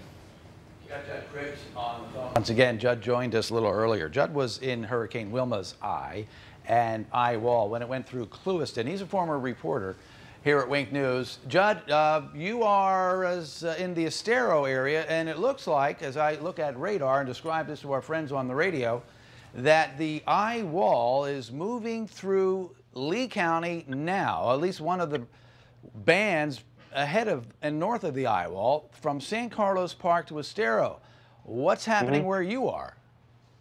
Well, right now, Jim, I'm in an interior closet, so it's dark, but I'm just hearing a real, like, intense, like, kind of a rumbling sound, and I do feel some slight vibration in the walls. One question I had for you was, and for people like me who are in the dark, my power went out, so I'm relying on listening to you guys on the radio. What can I expect to hear, and for how long? And then is the movement over land diminishing those intense winds? I think you said they were in the north side of the eye wall. Well, the rain is north of the center. There's 90% of the rain is from the center of circulation northward, and it goes all the way up to Jacksonville. The wind is probably a little lopsided to the north, but I don't want to mislead anybody to think that just because there's less rain south of the center, the wind will be significantly lower. I don't believe that's going to be the case. It is still going to be a two-part windy event. So you're getting the first half, the top half, the northern half right now, and then you might even have some calmer weather as the eye moves through. We just had an interview, Judd, with a gentleman who was in Lely, and he experienced the full semicircle of the eye wall. And I asked him, one of the questions I asked him was, how long did the really, really, really scary weather last from beginning to end? And it was bad. And he said it was about 45 minutes. So from start to finish, be prepared for a 45-minute stretch of real rough weather. And I can't see the eye, but so people who are in the path like I am, we can expect really bad, noises, vibrations in the house, then maybe a little calming, and then you're saying the south side is almost as bad as so we can't relax after the first part. We don't have any credible reports yet from the south side as far as wind goes. I do have Doppler radar, of course, at my disposal, and I can promise you that there's not as much rain on the south side. But as far as the wind event, it's going to be windy on the southern semicircle. It always is. So it's a three-part process. You get the northern rim of the eye wall, then you get the calm center, and then you get the southern half. So right now, until we get some confirmation on what the weather is on the southern half, I would expect the worst to be the first half. You'll get that calm portion if you're in the eye, and then it's going to get windy again. So you are probably midway through this first portion of the feeder band that is still just north of the eye wall. Is this my computer? Yeah, let's see. Let's go back. Judd, I know you're in the dark there. You have no electricity. But for our viewers who do have TV running here and for our radio listeners, I want to just make this point. All right, viewers first. All right, Judd's here, right? He's in Estero. He's just getting this little edge here. There's still all of this that's going to go through the Estero area. So there's still a lot of bad weather coming, Judd. And if you're listening on the radio, the point is that Judd's already experiencing a pretty scary event. The wind is so strong that it's creating a vibration-like feeling, even though there's no significant thunder and lightning nearby that we're all familiar with, how that makes the house vibrate. So this is purely a wind-driven and a pressure-driven vibration-like event that your building will withstand. Your building is going to be fine, and if you're in your building, you're going to be fine. But as we heard from John in Lely, and now Judd Cribs in Estero, boy, oh boy, this is going to be one heck of a day that you will never forget. Judd, conserve battery power, hang tight. What else do you know? Well, I wanted to thank you for what you said to that previous gentleman, because I think, the viewers and listeners, if you know what's approaching, you can at least gird yourself mentally to experience it.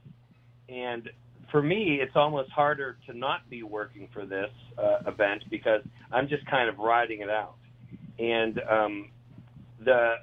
to know that the end, after this long, long wait, and with the anticipation to know that it's going to be over soon, as scary as it might be, does give me some level of comfort. When I was in Clewiston, we kept hearing this like almost a musical hum at regular intervals, and it would, I'm going to try and imitate it, it would sound like this.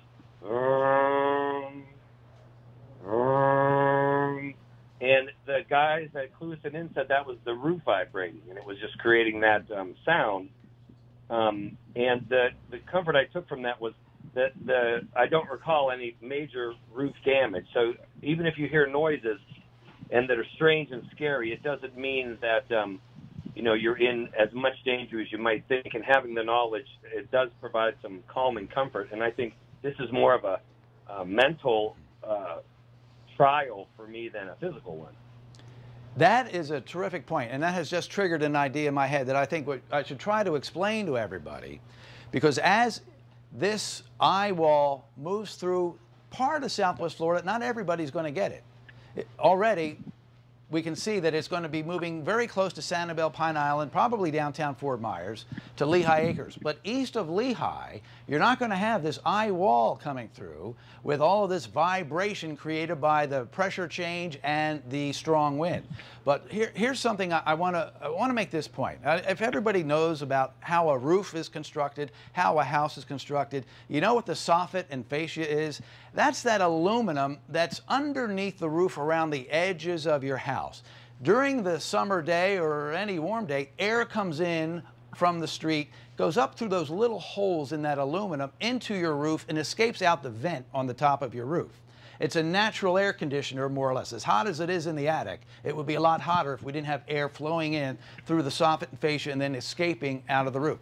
So as the wind increases in this eye wall and moves over your house or condo, you have the construction of the soffit and fascia. And as the wind flows over your roof, as I have explained many times during this event, is acting like an airplane wing. There's a lot of lift on your roof.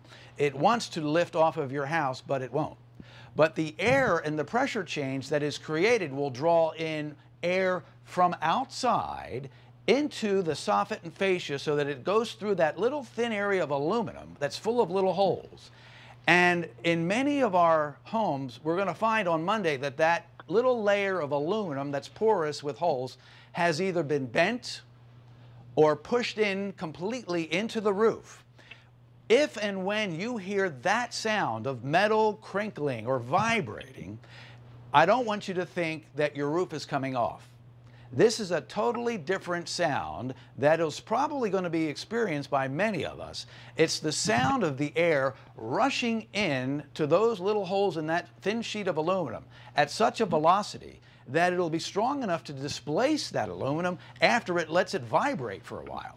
So get used to these groanings and vibrations and awkward sounds that are going to occur.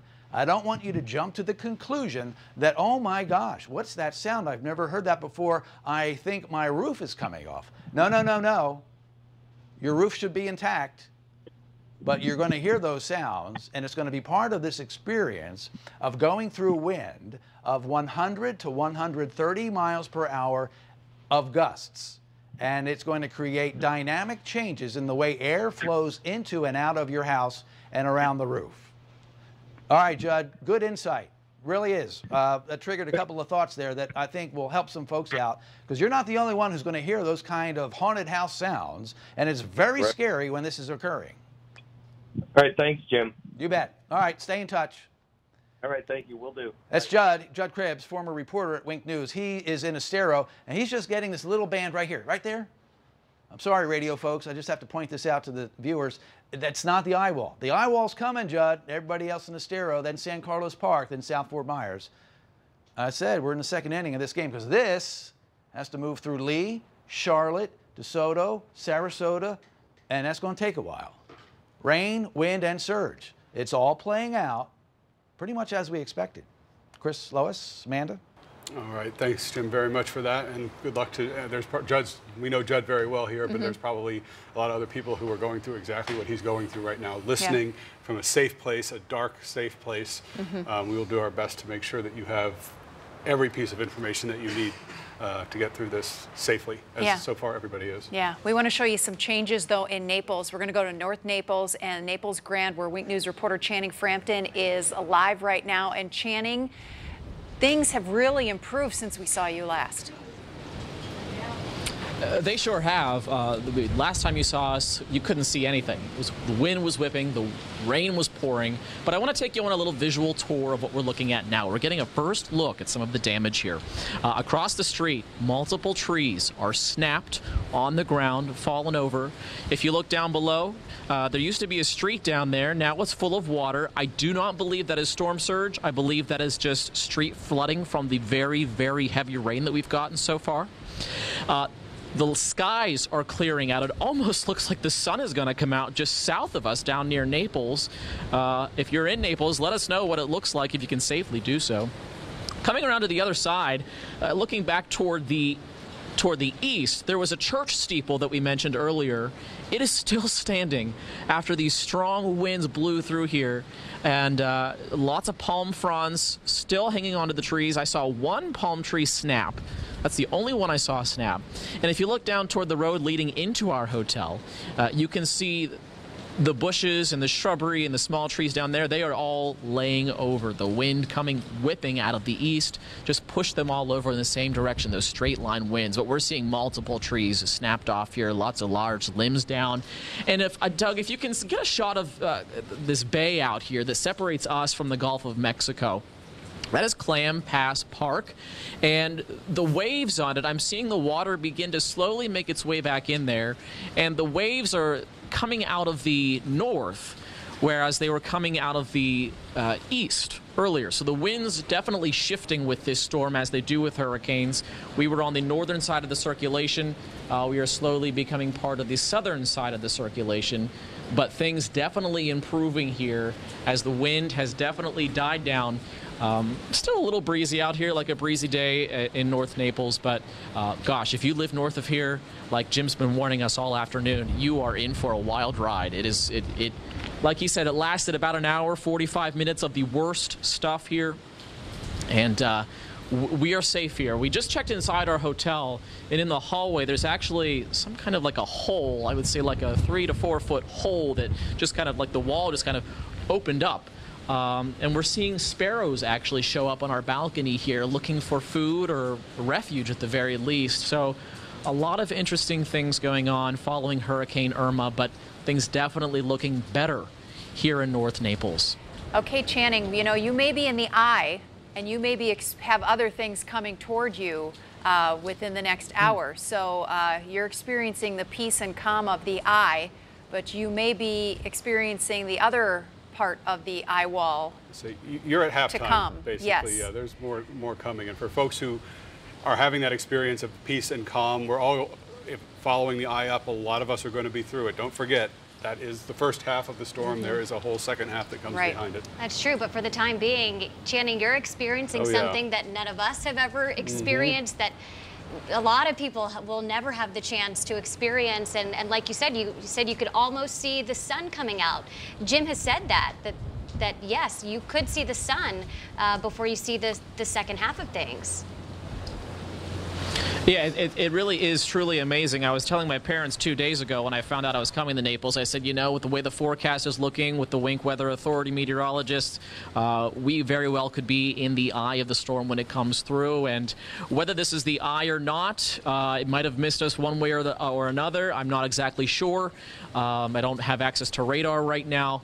But definitely, regardless, things looking for the better, and we will be bracing for those winds coming out of another direction that could push that water in here and create storm surge problems as the second half of that storm that you mentioned begins to roll through. So we're going to be keeping a close eye on the Gulf. I can see the waves just rolling out on the Gulf of Mexico right now. Okay, and Channing, our meteorologists are telling us you are in the eye and that you will have some other strong weather coming towards you, and we're going to come back to you when you start to feel that effects, because they don't have any reports from anyone who has actually been through the second half of that eye wall, and they would love to hear from you if you can still safely do so. We know that there's rain there, but we just don't know how strong the winds are. So we'll try to get back to you when that occurs, all right? Absolutely. We will stay here. We will stay safe, and we will let you know as soon as those winds start picking back up again. Okay. Thank you very much, Channing. Stay safe out there. All right, let's get to Wink News reporter Taylor Bisaki on Fort Myers Beach right now. Taylor, tell us what you're seeing. Well, as Channing's in the eye, it's approaching us now, and I just want to get right out there and show you what we're looking at. Now, we're looking through these hurricane windows right now, and I believe that they can withstand 160 miles per hour, but they're still shaking. I have my hand on it right here, and they're shaking, and through this window, you can see those palm trees just blowing in the wind, bending. We have some of the palm trees on the ground already as well, and if we just keep walking down these windows here, well, this is all down Estera Boulevard. Again, we are at the Diamond Head Beach Resort. Now, earlier we just had a meeting with everybody who is staying here at 4:30, and as this eye approaches us, we are expecting some stronger winds, and we do have a game plan in place. We will be moving away from the windows, but in case things start to get more intense, we're going to go inside of the ballroom, and then we possibly might even move into the stairwell. But again, we are indoors. A common feeling that's going on right now is everybody's a little anxious. We're waiting for the effects of these storms. We're feeling that anxiety. Some people scared. We did talk to someone earlier who you guys heard from.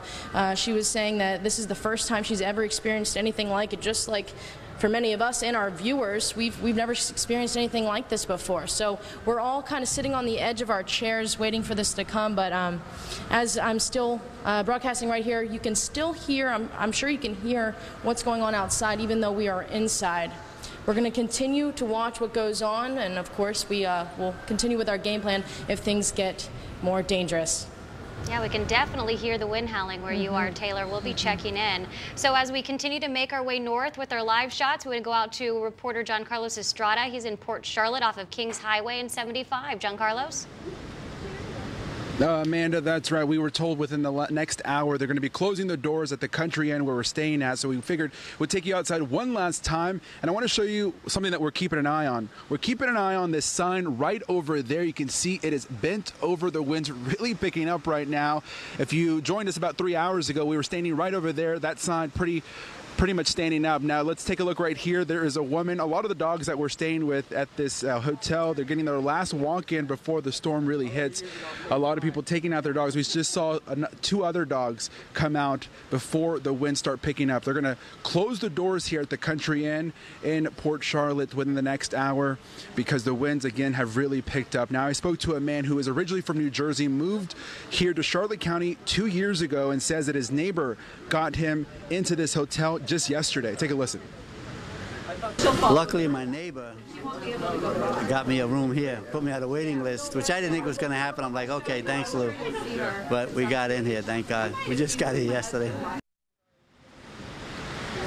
And a really sense of community here at the Country Inn in Port Charlotte. A lot of people helping each other out. There was a woman out here that was trying to walk her dog, and actually the maintenance man of this hotel offered to walk the dog for her because the winds, as you can see right behind me, we're next to this brick wall, so everyone, we're safe, but right behind this brick wall, look how intense this is. I want to zoom into that sign one more time. That sign 3 hours ago was standing up, and now we're not sure how long it's going to stick around for, but you can see big gust of wind here in Charlotte County as we prepare for Hurricane Irma to head our way. And I just want to remind everyone out there, we have a view of Kings Highway. We've seen a couple of cars drive. At this point, just go home, seek shelter, because you do not want to be driving in these conditions. First responders in Charlotte County were moved off the roads around noon, and also there is a curfew at 9 p.m. But again, the wind's picking up here in Charlotte County as we prepare for Hurricane Irma to head our way. Back to you. All right, thank you very much, John Carlos. We want to show you a couple pictures from around the area. We have a new picture from Dennis Roth. He is in southeast Cape Coral. He's around 10th Avenue and 7th Place, and he took this picture that we're showing you here now about 4:30, and you can see all the standing water there, and that is fresh water from the rainfall, clearly, because we don't have surge in this area yet. So they have a lot of rain in Cape Coral, and we won't have rainfall amounts for you for quite some time. Well, Hutcherson took this one from the Renaissance neighborhood in South Fort Myers, which is right near 75 and Daniels. video from about 4:15 this afternoon, and you can certainly see all the palm trees moving there as the winds start to pick up in the southern part of Lee County, and that was an hour ago already. So let's go back down to Naples. Eileen Rollins sent in this video from Vanderbilt Beach, Gulf Shore Drive here during part of the storm, and so we imagine that she's been able to perhaps experience the eye as well. And what we're looking for is those firsthand accounts of the second part, the southern part of the hurricane. That's right. Let's go to Cape Coral again, southwest Cape Coral. This is from Joe Vickery around 2:30 this afternoon. And there was a lot of wind gusts blowing the rain around in that section of the Cape at that time. You see the trees bending and blowing. We don't see any damage in this video, although if the winds get stronger in that area, you could see a lot of damage in the part of the southwest Cape as well. All right, this new video is from Fort Myers, the San Simeon development in Fort Myers, Colonial and Winkler. No damage, thankfully, from about 3 o'clock. But you can see, again, the winds and the rain just relentless and only getting worse. Sean Graham sent in some video from Southwest 30th Terrace in Cape Coral. And you can see that water is moving very quickly. And this picture of a pool cage, and you can see the screens are blowing back and forth, the bottom part taken out by the wind as well. We have a picture from Deep Creek in Punta Gorda. It was taken about 4:15, this video, to show us what's happening there. Some tremendous wind gusts in that neighborhood. And if you watch the street and you saw the wind carrying the rain and sheeting the rain on the street, it gives you kind of a good idea of how strong that wind is right there. Parts of southwest Florida have already lost power. In fact, significant parts have lost power. Wake News reporter Kim Powell's in Fort Myers, where she's now operating without electricity. Well, at about 4:45 p.m., the power in our shelter officially went out. It's been flickering on and off for the last several hours, and it appears it's not coming back on now. So don't know how long we'll be without power. It might be quite a while. I'm going to take a look outside right now. The eye of the hurricane isn't quite to us yet. We are in Lee County. The door open, and you see these gusts of wind just keep getting stronger and stronger. I'm actually going to point out something right here. It appears the wind ripped this off of my neighbor's house that covers up their power here, and this palm frond fell about 5 minutes ago. You can see here this tree in our front yard that has snapped. And here's another big gust of wind right now. It's definitely too dangerous for us to go in the street, so we're safely in this little corridor right here. But yeah, again, our power just went out probably for good. So we're going to have to get creative on how to charge our electronics. Luckily, we have plenty of flashlights and a light for our camera. So that's the update here in Fort Myers. For now, I'll send it back to you guys. Well, let's take a look at radar and the circulation of Irma on the Wink News touchscreen. Obviously, counterclockwise circulation with all areas of low pressure. And take a close-up look at the center of circulation was right over Naples now. So it looks like a dirty eye. It's not a really clean center of a donut, but there's a little green, so there's some light rain and some breezy conditions, but certainly not as windy as this northern extension of the eye wall. I'll give you a live look at the radar for a second. And Scott, on weather 1, if you can just take off our little velocity indicators there and the little purple that's indicating the watch that's in effect, because that's not important at this point. I want to show you that, okay, here's the eye right in this area here, okay? Counterclockwise circulation. So we've got the wind and the rain moving in that general direction. Can we see that at home? I know you're kind of backed up quite a bit here. Is there any way you can kind of zoom in a little? Don't go crazy. You can lose the border. We don't care about that. We want to see the image. And this clockwise circulation is going to continue. Now, there's more rain on the northern half than the southern half of this system right now. But look at this. Let me reposition this just a little bit. I'm using this to show you the wind, and we're going to talk about storm surge. All right, remember, here's the center of circulation. There's the eye. We've got that counterclockwise flow. That's the direction the rain and the wind is going in. So when we complete that, here's what we've been waiting for. Now that the hurricane is moving north through Collier County. On the southern side of the center, we're getting the onshore wind when it's still offshore on the northern side. Where is the storm surge going to be? Well, it's going to be on the coast. We know that. But it's going to develop on the coast that has the onshore wind first. So from Cape Sable to Chokoloskee to Marco Island, you're going to start to see the water rising. Because remember, what's the wind doing? It's coming in. And as the wind continues to blow at hurricane force, it's going to continue to push the Gulf of Mexico toward the coast of Collier first. So I expect that the water in this part of southwest Florida should have already snapped back from the extra low levels that we had earlier today when the wind was offshore. Remember, all the water in the canals and the river and the harbor was down very, very low. Even north of Tampa Bay, they had reports of the bay extremely low because of the offshore wind. But it's not offshore anymore. It's going to come in. So we're going to start to see this storm surge. We talk about inundation. It is salt water that will be coming in from the Gulf of Mexico. That's why many communities along the coast have been evacuated.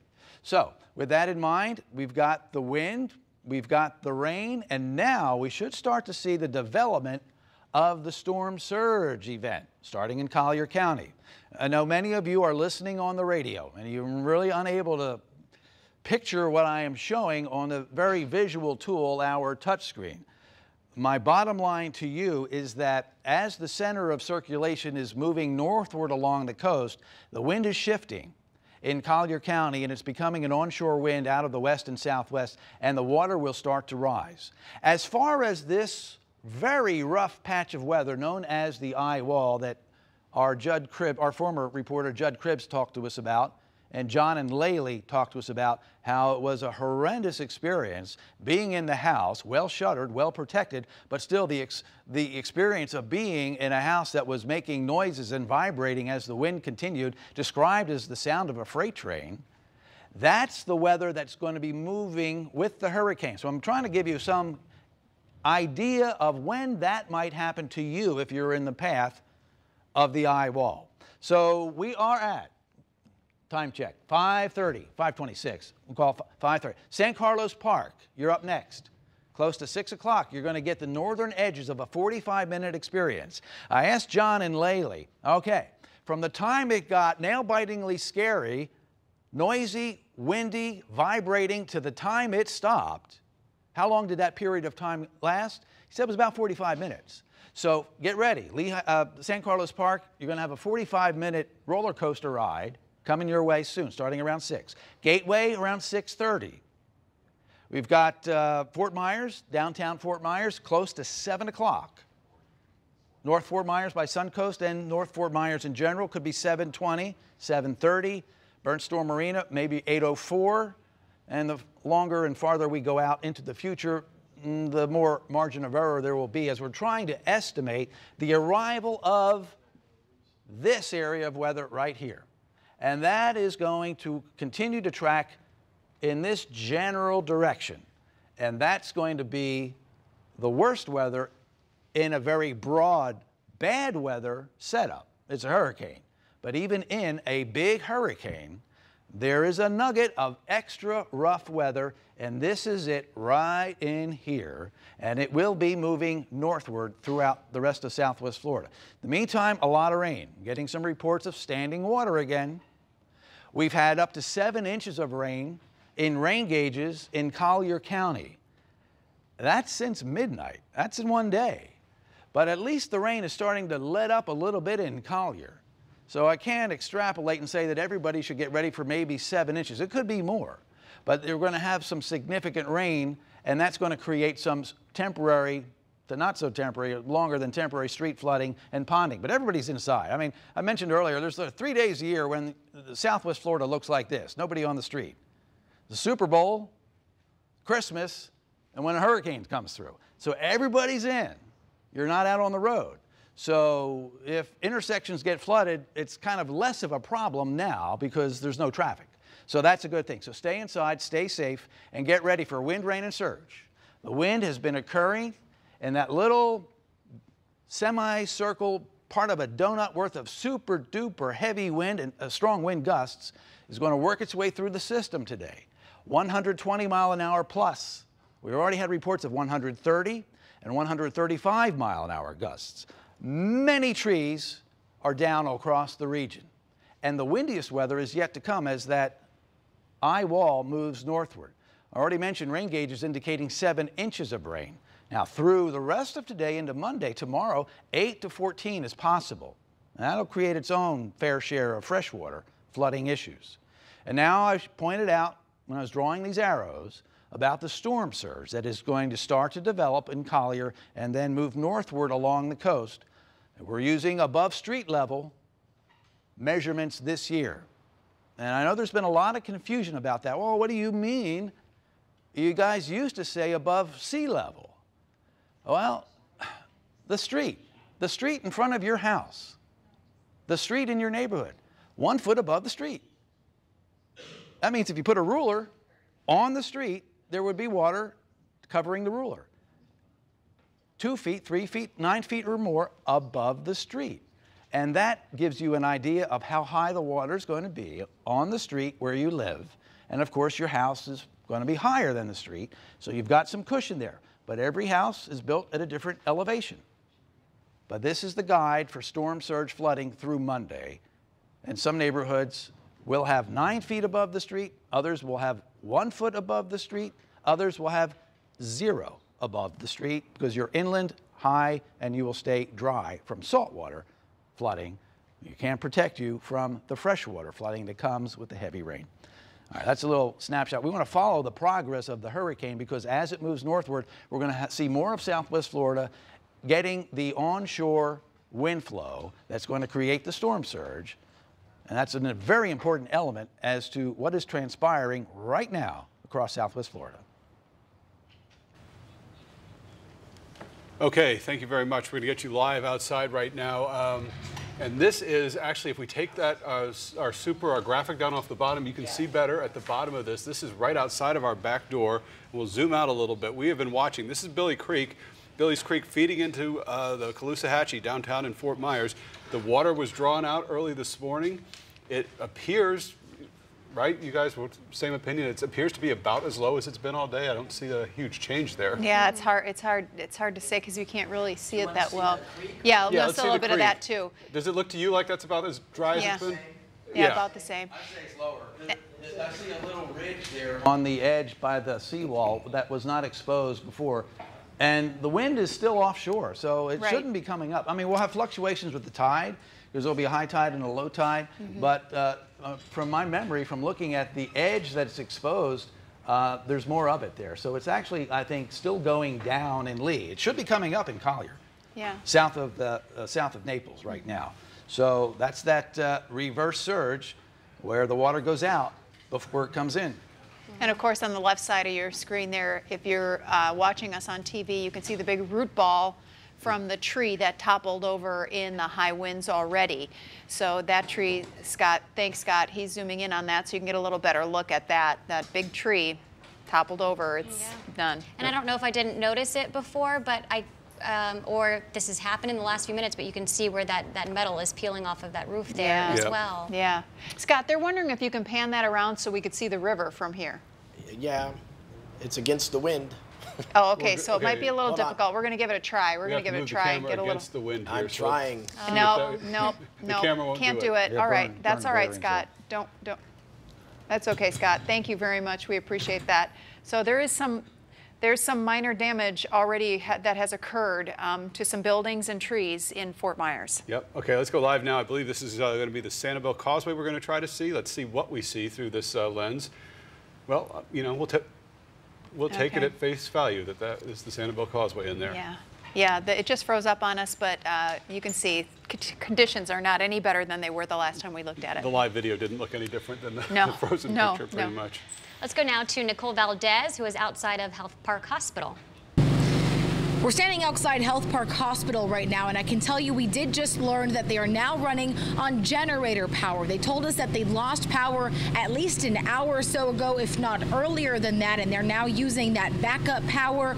Good news, though, they did say they feel like they have enough fuel to last at least the next few days, but there's a lot of people, including patients, hunkering down in the building here. You can see they've got their shutters up, and they even have sandbags here covering one of the main entrances out here. We've been out here for at least a couple of hours, and I can tell you just about 10 minutes ago we felt one of the strongest wind gusts I've felt since we have been out here. And I want to show you some of what we're seeing of inside this parking lot. I can show you some of the trees right here. You can see their branches have already broken off, and they're scattered completely across this area here in the parking lot. One of those trees has also already been completely uprooted. The wind out here is definitely picking up, and we're having very strong gusts at least every 10 to 15 minutes or so. I do want to get you to some video, and I want to show you what we went through. We were driving to this area earlier on today, taking US 41, and we stumbled upon a number of different things during our drive. First off, again, the drive itself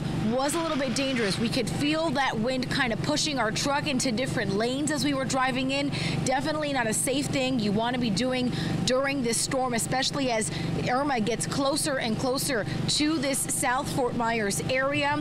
We stumbled upon a lot of wind there. We also saw one lake by the Miramar outlets. You could see whitecaps on that. It looked like it was the Gulf of Mexico, but that was just a little lake. We also stumbled upon a big tree limb, and that actually led us to experience something pretty dangerous.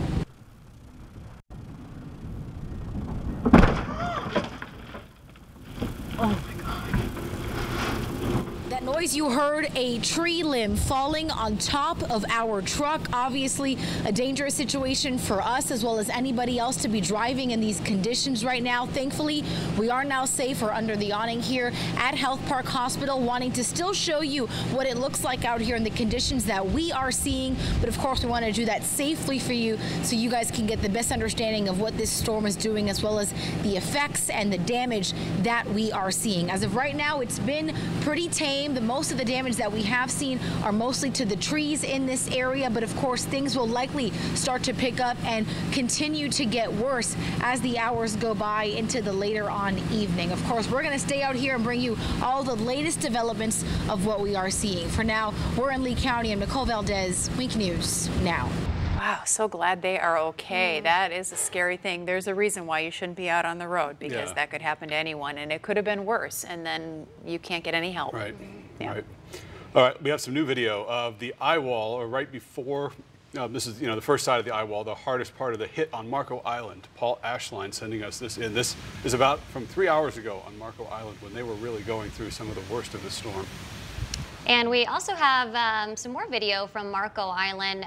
A viewer sent this to Wink News reporter Michelle Kingston. This is Treasure Cove Circle on the island around 2:45, and you can see a street sign down there. Let's go to Lehigh Acres. Matt Burbina, 11 o'clock this morning near Buckingham Airfield in Lehigh. Actually, no, this is the Collier EOC. I apologize to you. This is clearly the Collier EOC, right. And the heavy wind that was blowing there. That is some of the worst wind that we've seen with live video, at least when we first saw this. So yeah, that's a very dangerous situation there. But Collier EOC building and everyone locked inside safely. All right, now we have Matt's video of an old friend of mine, Matt. I haven't seen him in a while. Thanks for sending this in. Buckingham Airfield in Lehigh Acres earlier this morning, and wow, the video really picking up for late morning. Considering in Lee County we didn't have a lot of wind in most of the area late morning, but even that is ominous and foreboding. Yeah, it sure is, especially for Lehigh Acres. And we have some more video from Lehigh too, from 35th Street Southwest. Oh goodness, you can see a huge tree down, and unfortunately down on part of that home there. We're hearing about one in Gulf Harbor yet, to a tree down on a condo. We don't have video of that yet, but it's just kind of coming in right now. This video you're looking at here is from Joe Vickery. It's from the Southwest Cape around 2:30 this afternoon. You can see the water in the canal really moving, little white caps in a canal. You don't see that very often. That tells you how strong the wind is blowing there in the Cape, and that was again at 2:30. Let's go back another part of Cape Coral. This is 23rd Avenue, and this is from a little earlier too. No damage here, but wow, look at the wind gusts and how it just wants to pull that bush right out of the ground. I know, you sort of wonder if that was at, you said 2:30, you wonder if, you know, it's picked up and if that bush has been uprooted. Yeah. If it's still there. It'll be interesting. That's a great point. If some of you, and again, if you can do it safely, and safety is absolutely number one. If you sent us some of these pictures 2 or 3 hours ago of specific locations, and you have the ability to send us an updated picture so that we can show people the progression in your neighborhood over a couple of hours, we would love that. But again, absolutely, absolutely keep yourself safe. All right, what do we have next here? I think the next piece of video we have, I'm sorry, is this the San Simeon development? Oh, Estero. Okay, we have some good wind. Oh, look at that. We don't know if the homeowner here took Jim's advice and cut one of the screens or pulled one of the screens out, or if the wind blew it out. But that was one of the tips Jim gave. But look at the wind blowing. Wow. And if he did that to try to protect his pool cage, probably with the winds that are coming today, that was a very wise move. And that's only a half an hour ago. So as Jim said, Estero, this is a Rapallo neighborhood at Coconut Point. So they're getting very close to getting the worst of it. And this is only a half hour ago, so you can see that. Yeah. All right. On Marco, we've been wanting, to show this just for a little levity in all of this. This is catfish swimming down the street on Treasure Cove in Marco Island. Unfortunately, he has plenty of water to keep swimming there. Yeah, and unfortunately, it's not safe to go fishing yet because it's making it really easy. Yeah, right. We have some more street flooding. This is in the moorings west of 41 between Anchor and Harbor Drive. This person says in the eye at 5 o'clock. So this would be, you know, the calm, the still, the quiet. Okay, let's take a look at this next video. So let's look at Christopher Bravo, I believe, sent this video to us from Henley Court in Fort Myers. And you can see, look at the water all over the roadway. That is just heartbreaking to see all that rainwater and all that freshwater flooding already before they even are seeing anything post-hurricane. But there's a lot of wind in that area too. And Christopher, thank you so much for sending that in to us and letting your neighbors know around Henley Court what it's like there. And this, look at this. This is inside Gulf Harbor in South Fort Myers earlier this evening. And again, a lot of trees. It looks like trees swaying and trees down. I just want to read you, if I can find it really quickly here, something somebody who lives in there told me. A tree fell on top of a condo at Gulf Harbor a little while ago. Okay, and I have a picture now. We'll try to get that together and get that on TV for you. But yeah, so there's definitely been a little bit of damage anyway in the Gulf Harbor neighborhood off of McGregor near Gladiolus. We have some video from Sherry in Cape Coral showing a neighbor's fence being blown apart and part of an Australian pine that toppled over in Cape Coral. We're going to head inland now to Clewiston, and we're so happy that Donald Stark sent us this first video we're seeing from the Clewiston area. He has some video of some damage that has already occurred. Look at that roof tile being blown off, the metal from that roof, and the trees down all over the street and in that neighborhood. So they are seeing very heavy winds and rain bands going through Clewiston as well today. And really for them, it is a big wind event. And you can see some of the damage they're already seeing as a result. Look at that tree down. You see the big root ball in the middle of their screen there. And so they're having a lot of trouble in Clewiston as well. This is 6 Mile Cypress in Fort Myers, and obviously through someone's pool cage. But wow, look at those palm trees go. A lot of neighborhoods going through that right now. And a lot of people in that same situation with all those pool screens, very vulnerable pool screens and vulnerable aluminum cages underneath all those trees. There's going to be a lot of those scattered about in various different conditions by this time tomorrow. One of our former producers, Laura Shea, who's on Mohawk in Cape Coral, is on the phone with us. And Laura, we have some video that you've sent to us as well that we're going to play so that you can hopefully talk us through it. First of all, Laura, how are you doing? I'm okay. This is my first hurricane, and I'm not a native Floridian, so it's a little nerve-wracking. I've been okay up until about now. It's getting pretty windy. But other than that, pretty much smooth sailing. Our house is new, and it's concrete block, and we've got impact windows and roll-down screens. So we've actually been able to watch the storm as it changed as it came in. So it's been interesting, but still a little nerve-wracking. You know, you prepared your house perfectly. You got the impact glass and the roll-down screens, so you're in the safest place you could be in terms of hurricane. You know, you've prepared and you're ready to go, Laura. So what about the weather you've seen outside? When did you start seeing bad weather, and how quickly has it deteriorated? I woke up to rain about 6:30 this morning, and it really wasn't too windy. It was probably around lunchtime we started to really see the wind pick up.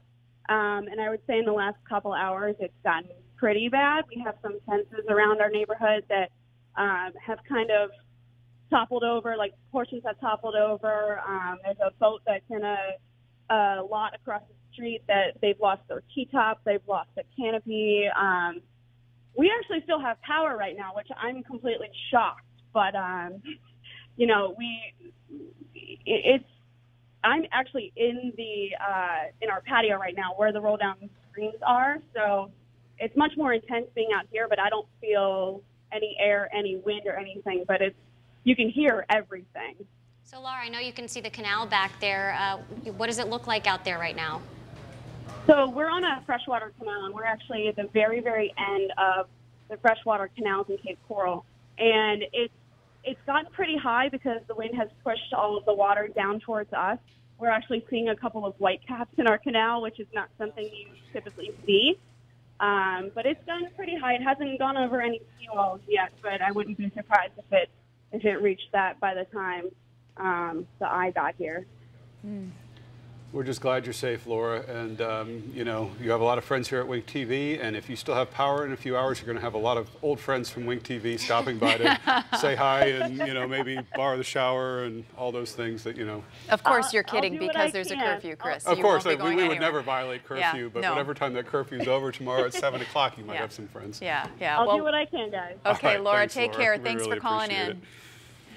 All right, Jim. Yeah, I'm going to show you where Laura is in the Cape and what the radar is indicating. First, here's the overview. Take a look. The rain and the radar from Hurricane Irma. There it is. You can't miss the center of circulation, even though it's not quite as distinct right now as it was earlier today. It was a landfalling hurricane over Marco Island. The eye went over Ladley and Naples. Now it's still in Collier County. It's that little dry area with calmer conditions surrounded by this eye wall. Now, we just talked to Laura Shea. She's former Wink producer, and she's in Cape Coral by Mohawk, right in here. And she said, hey, not too bad. Yeah, doesn't look too bad on radar. Actually, we get rougher weather with thunderstorms. There's no lightning here. This is just light to moderate rain over Cape Coral now. Now, it's been raining steadily all day long. And there is some ponding of some roadways, and the swales are filling up from the heavy rain because all of this rain came through and continues to rotate from east to west on the northern half of the hurricane. But this is where the roughest weather has been. This is where wind gusts of up to 142 miles per hour have been reported. We've had a few phone interviews. One gentleman, John, in Ladley, described this as an extremely scary event. When this came through his part of Collier County, the house was vibrating, making funny noises. It took 45 minutes from start to finish. And then this moved through and everything quieted down. Still raining, still windy, but this is where the worst weather is. Not everybody in Southwest Florida is going to have that experience. You're going to have to be in the path of this eye wall. Now, we were talking to Laura in Cape Coral. I don't know that this eye wall is going to go over that part of Cape Coral. Might come over parts of the southeast and northeast, and I'll show you our time of arrival estimation for some of that roughest weather for a few neighborhoods that have a chance to be affected by it. But here's the counterclockwise circulation. Notice how the rain is kind of breaking up south of the center after a non-stop rain, up to 7 inches or more across the area so far today. Still very windy south of the center, but it is not as wet. The Hurricane Center has been giving us hourly updates. What happens when a hurricane moves over land and it gets away from the warm water, which is its source of energy? It usually weakens. This hurricane's been weakening ever since it came across Marco. Now it's a Category 2. It is a Category 2 hurricane right now. So it's decaying, it's weakening. And it's actually weakening pretty rapidly, considering it was a Category 4, then a 3, now a 2. So some good news. If you're north of this patch of rough, windy weather, because it won't be quite the experience for you as it was in Collier County. Now, let's take a look. We've got still some very heavy rain on and off, Clewiston, LaBelle, Fort Myers. Downtown Fort Myers, can I have your attention, please? Lehigh Acres, can I have your attention, please? This is it. This is the bowling ball of super rough weather that we already have knowledge of and eyewitness accounts and recounts of what it was like in Collier. It's coming your way next, and it will get rough rather quickly. And while the rain will be very heavy, it's the wind primarily that's going to provide a kind of a scary experience. That windy, rough weather is now crossing State Road 82. So already southeast Lehigh Acres getting a taste of that. If we go with John's experience in Lely, this could be up to a 45-minute experience before the front half pushes through and then the back half pushes through and the event ends. So get ready. Lehigh Acres to Fort Myers. LaBelle, look where you are. Now as this moves northward, you might catch the eastern third of this. So I would say, at least right now, everybody who is listening right now on the radio or on TV, from LaBelle through Alva Olga, through Lehigh Acres, Buckingham, through South Fort Myers, North Fort Myers, perhaps even northeast and southeast portions of Cape Coral, to Bonita, well, Bonita Springs, you're getting off the hook here. It's moving away. So it will be soon. Estero, but San Carlos Park, Cypress Lake, you too might catch an edge here. The western third, this is moving almost due north. And this has proven so far to be the roughest weather experience for those who have already gone through it. There's the look. We already have some heavy rain in Arcadia. We're getting close to it. It looks like it's overlapping downtown to Port Charlotte, Punta Gorda. But that will move away as it rotates around, and this will move northward along I-75. Now, you got to give me some wiggle room on these times. But we believe this is a hurricane that's moving at about 12 miles per hour. In order to get this right, I have to get two things right. I have to get the forward motion right. We're going to assign 12 miles per hour forward motion. And I have to get the angle right. I have to get the cone pointed in the right direction. We've been tracking it here at Wink. We believe it's going a little bit west of due north. So if I get both of those right, these will be more accurate than if I get one of them wrong or both of them wrong. But I'll give you, this is what we think is our best guesstimate for time of arrival, because you want to know. If something's coming toward you, you want to have some idea of what time might it arrive. All right, get out of the way so you can see. Port Charlotte, no, let's start at the top. Let's see here. We are at almost 6 o'clock. It's 5:52. 6:39, give or take 10 minutes, 15, San Carlos Park. Fort Myers, and these times are for where the blue dots are. You see those little pulsating blue dots? So Fort Myers right there by Route 41. We've got 7:35. It was an hour and a half. At 8:45, give or take, Burnt Store Marina. Aquesta, 9:27. Port Charlotte, you got to give me a lot of wiggle room, Charlotte County, because you're out into the future there near 10 o'clock. And I'll update this as we get closer, as this gets closer to Charlotte County. So give you some idea of the time of arrival. If I get the forward motion right at 12 and the angle that it's moving at, its forward motion and its trajectory. Now you can see here, is the eye here now. It was over Marco, kind of due north, a little bit west maybe. So that's why I tilted the cone a little bit off to the west. Heavy rain Arcadia, Cape Hayes Peninsula, heavy rain. Charlotte Harbor, covered with heavy rain. Port Charlotte, Punta Gorda, you know about that. You've got it coming down. Well, this is the significant weather event right here. This is the Category 2 hurricane in a nutshell. And it's moving almost due north, and will be affecting inland communities as far east as Lehigh Acres, maybe even LaBelle, as well as others a little farther west. Here's your guide for wind. What to expect: 60 to 90 mile an hour steady wind, 90 to 120 plus gusts. We've already had a 142 gust. So we already have verification that anything over 120 is still possible. But that 142 was when it was a stronger hurricane farther south. So it is weakening. So that's a good thing. 8 to 14 inches total through Monday. And storm surge is developing. This is a developing weather and news story now as the wind direction shifts and becomes onshore. Now here's our surface wind model. This is an atmospheric model. It's trying to predict wind direction. Now notice where it has the center of circulation. Already we know we have a problem here because the center went over Marco and is really here. So if I could move all of these lines over about 20 miles, it would probably be more accurate. But I'm not as concerned with exactly where this is as I am concerned with the overall message of this picture. And the message is, where is the onshore wind coming from? And where is it now? It is in coastal Collier County from Marco Island southward. Actually, if we displace this to the east a little bit, because we know from radar that the eye is more here, then everything shifts. But that still gives us onshore wind south of Marco down through the 10,000 Island area. Then as the hurricane moves northward, and instead of over here, I think it's probably going to be over here, but that doesn't matter because I'm looking at the onshore wind flow, and as the strong tropical storm force and hurricane force wind continues to develop, that's how the water gets marched and pushed toward the coast, and it piles up in the form of storm surge, inundation along the coastline, and the water will rise. Roads will be underwater.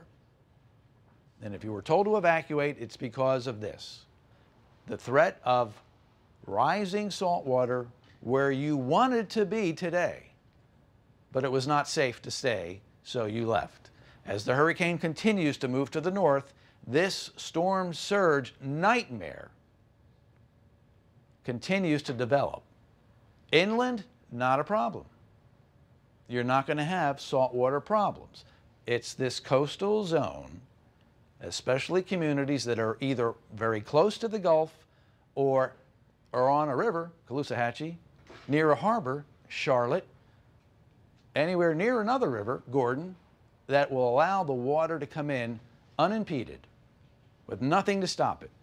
So this is the developing story here as far as flooding goes. Obviously, from all of the pictures we've shown you, all of the videos that you have shared with us, all of the live phone calls that we have put on the air with residents who are experiencing this event or just went through a very rough weather experience with the eye wall, we already have eyes out there. We have seen widespread debris. This is not going to be like going out into the front yard and picking up a couple tree limbs and then getting back to normal. This is going to be an extended period of pickup. And not to get too far ahead of ourselves, because this hasn't ended yet. Where are we going to put all this stuff? One of the major issues after a major hurricane hits a community is the amount, the tonnage of debris that is created. Where's it going to go? Well, that's to be talked about later. Right now, let's get through this storm surge event as it continues to develop, and we'll keep you abreast of what's happening. And as we get some eyewitness reports from folks who get to phone in or email or whatever source of communication is still operational, we'll get you some details on what the salt water is doing. Right now, I can give you the theoretical talk about what should happen, knowing that strong onshore wind will develop. And the storm surge models predicted that there would be significant storm surge in many communities near the coast or with access to the Gulf of Mexico. So keep that in mind. And this is going to be a big story later today, tonight, and tomorrow. But we'll all get through it and survive. You'd heard from John in Estero. Wow, what an experience. 45 minutes of being in a blender. But after it left, he was fine. House is fine. Trees are down, but he's okay, you'll be okay, and we've got a lot to cover yet. Let's get back over to Chris, Lois, and Amanda. All right, thank you very much, Jim. Yep, we will be here with you through every step of it, today, tomorrow, however long it takes to get us through it, started to clean up and get everybody's lives on their way back to normal. So we'll be right here through the whole thing for you. That's right. Right now, let me just confirm with our producers. We're going to go to a phone interview. Okay, so we have Bob Hofheinz, who is at Angler's Cove on Marco Island, and he can describe what he is seeing on Marco Island. They haven't had power since 11 a.m. So, Bob, thank you so much for being with us. You're very welcome. So tell us what you're seeing.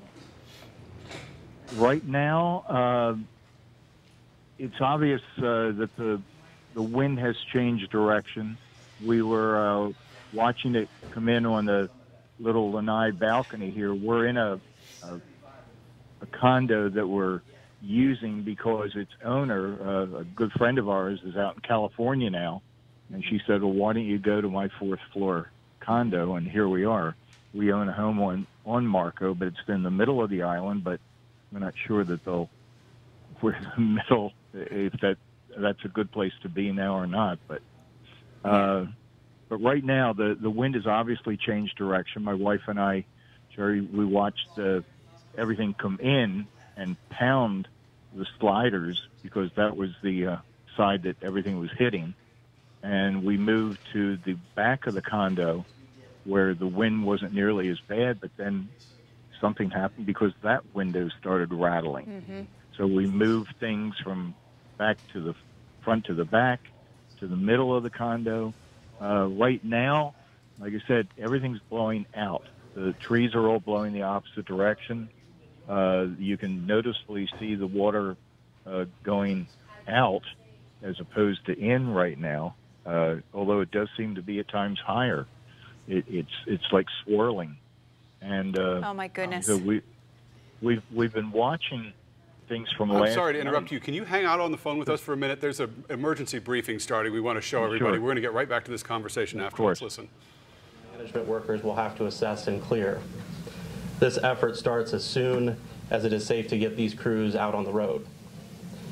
County officials will communicate when it is safe to return to your neighborhoods. We hope to have our first assessments done Monday afternoon. These will be shared with the media here at the EOC and on our website, leeeoc.com. The Emergency Operations Center works with utilities like power, water, and sewers and helps communicate disruptions. Most of the county remains without power, and this includes traffic signals. The curfew that's in place is meant to protect the community from dangers that may not be evident during the daylight. The curfew is in effect from 8 p.m. until 7 a.m. We urge people that are taking shelter and refuge to avoid the urge to immediately leave your shelter and return to your neighborhoods. Any questions that we can answer? Have you gotten any calls that you can't attend to right now? Currently, we're holding about 40 calls. Those have been holding throughout the duration of the storm. Our emergency medical services and fire branch workers are calling those individuals back to check on them throughout the day. And then as soon as the wind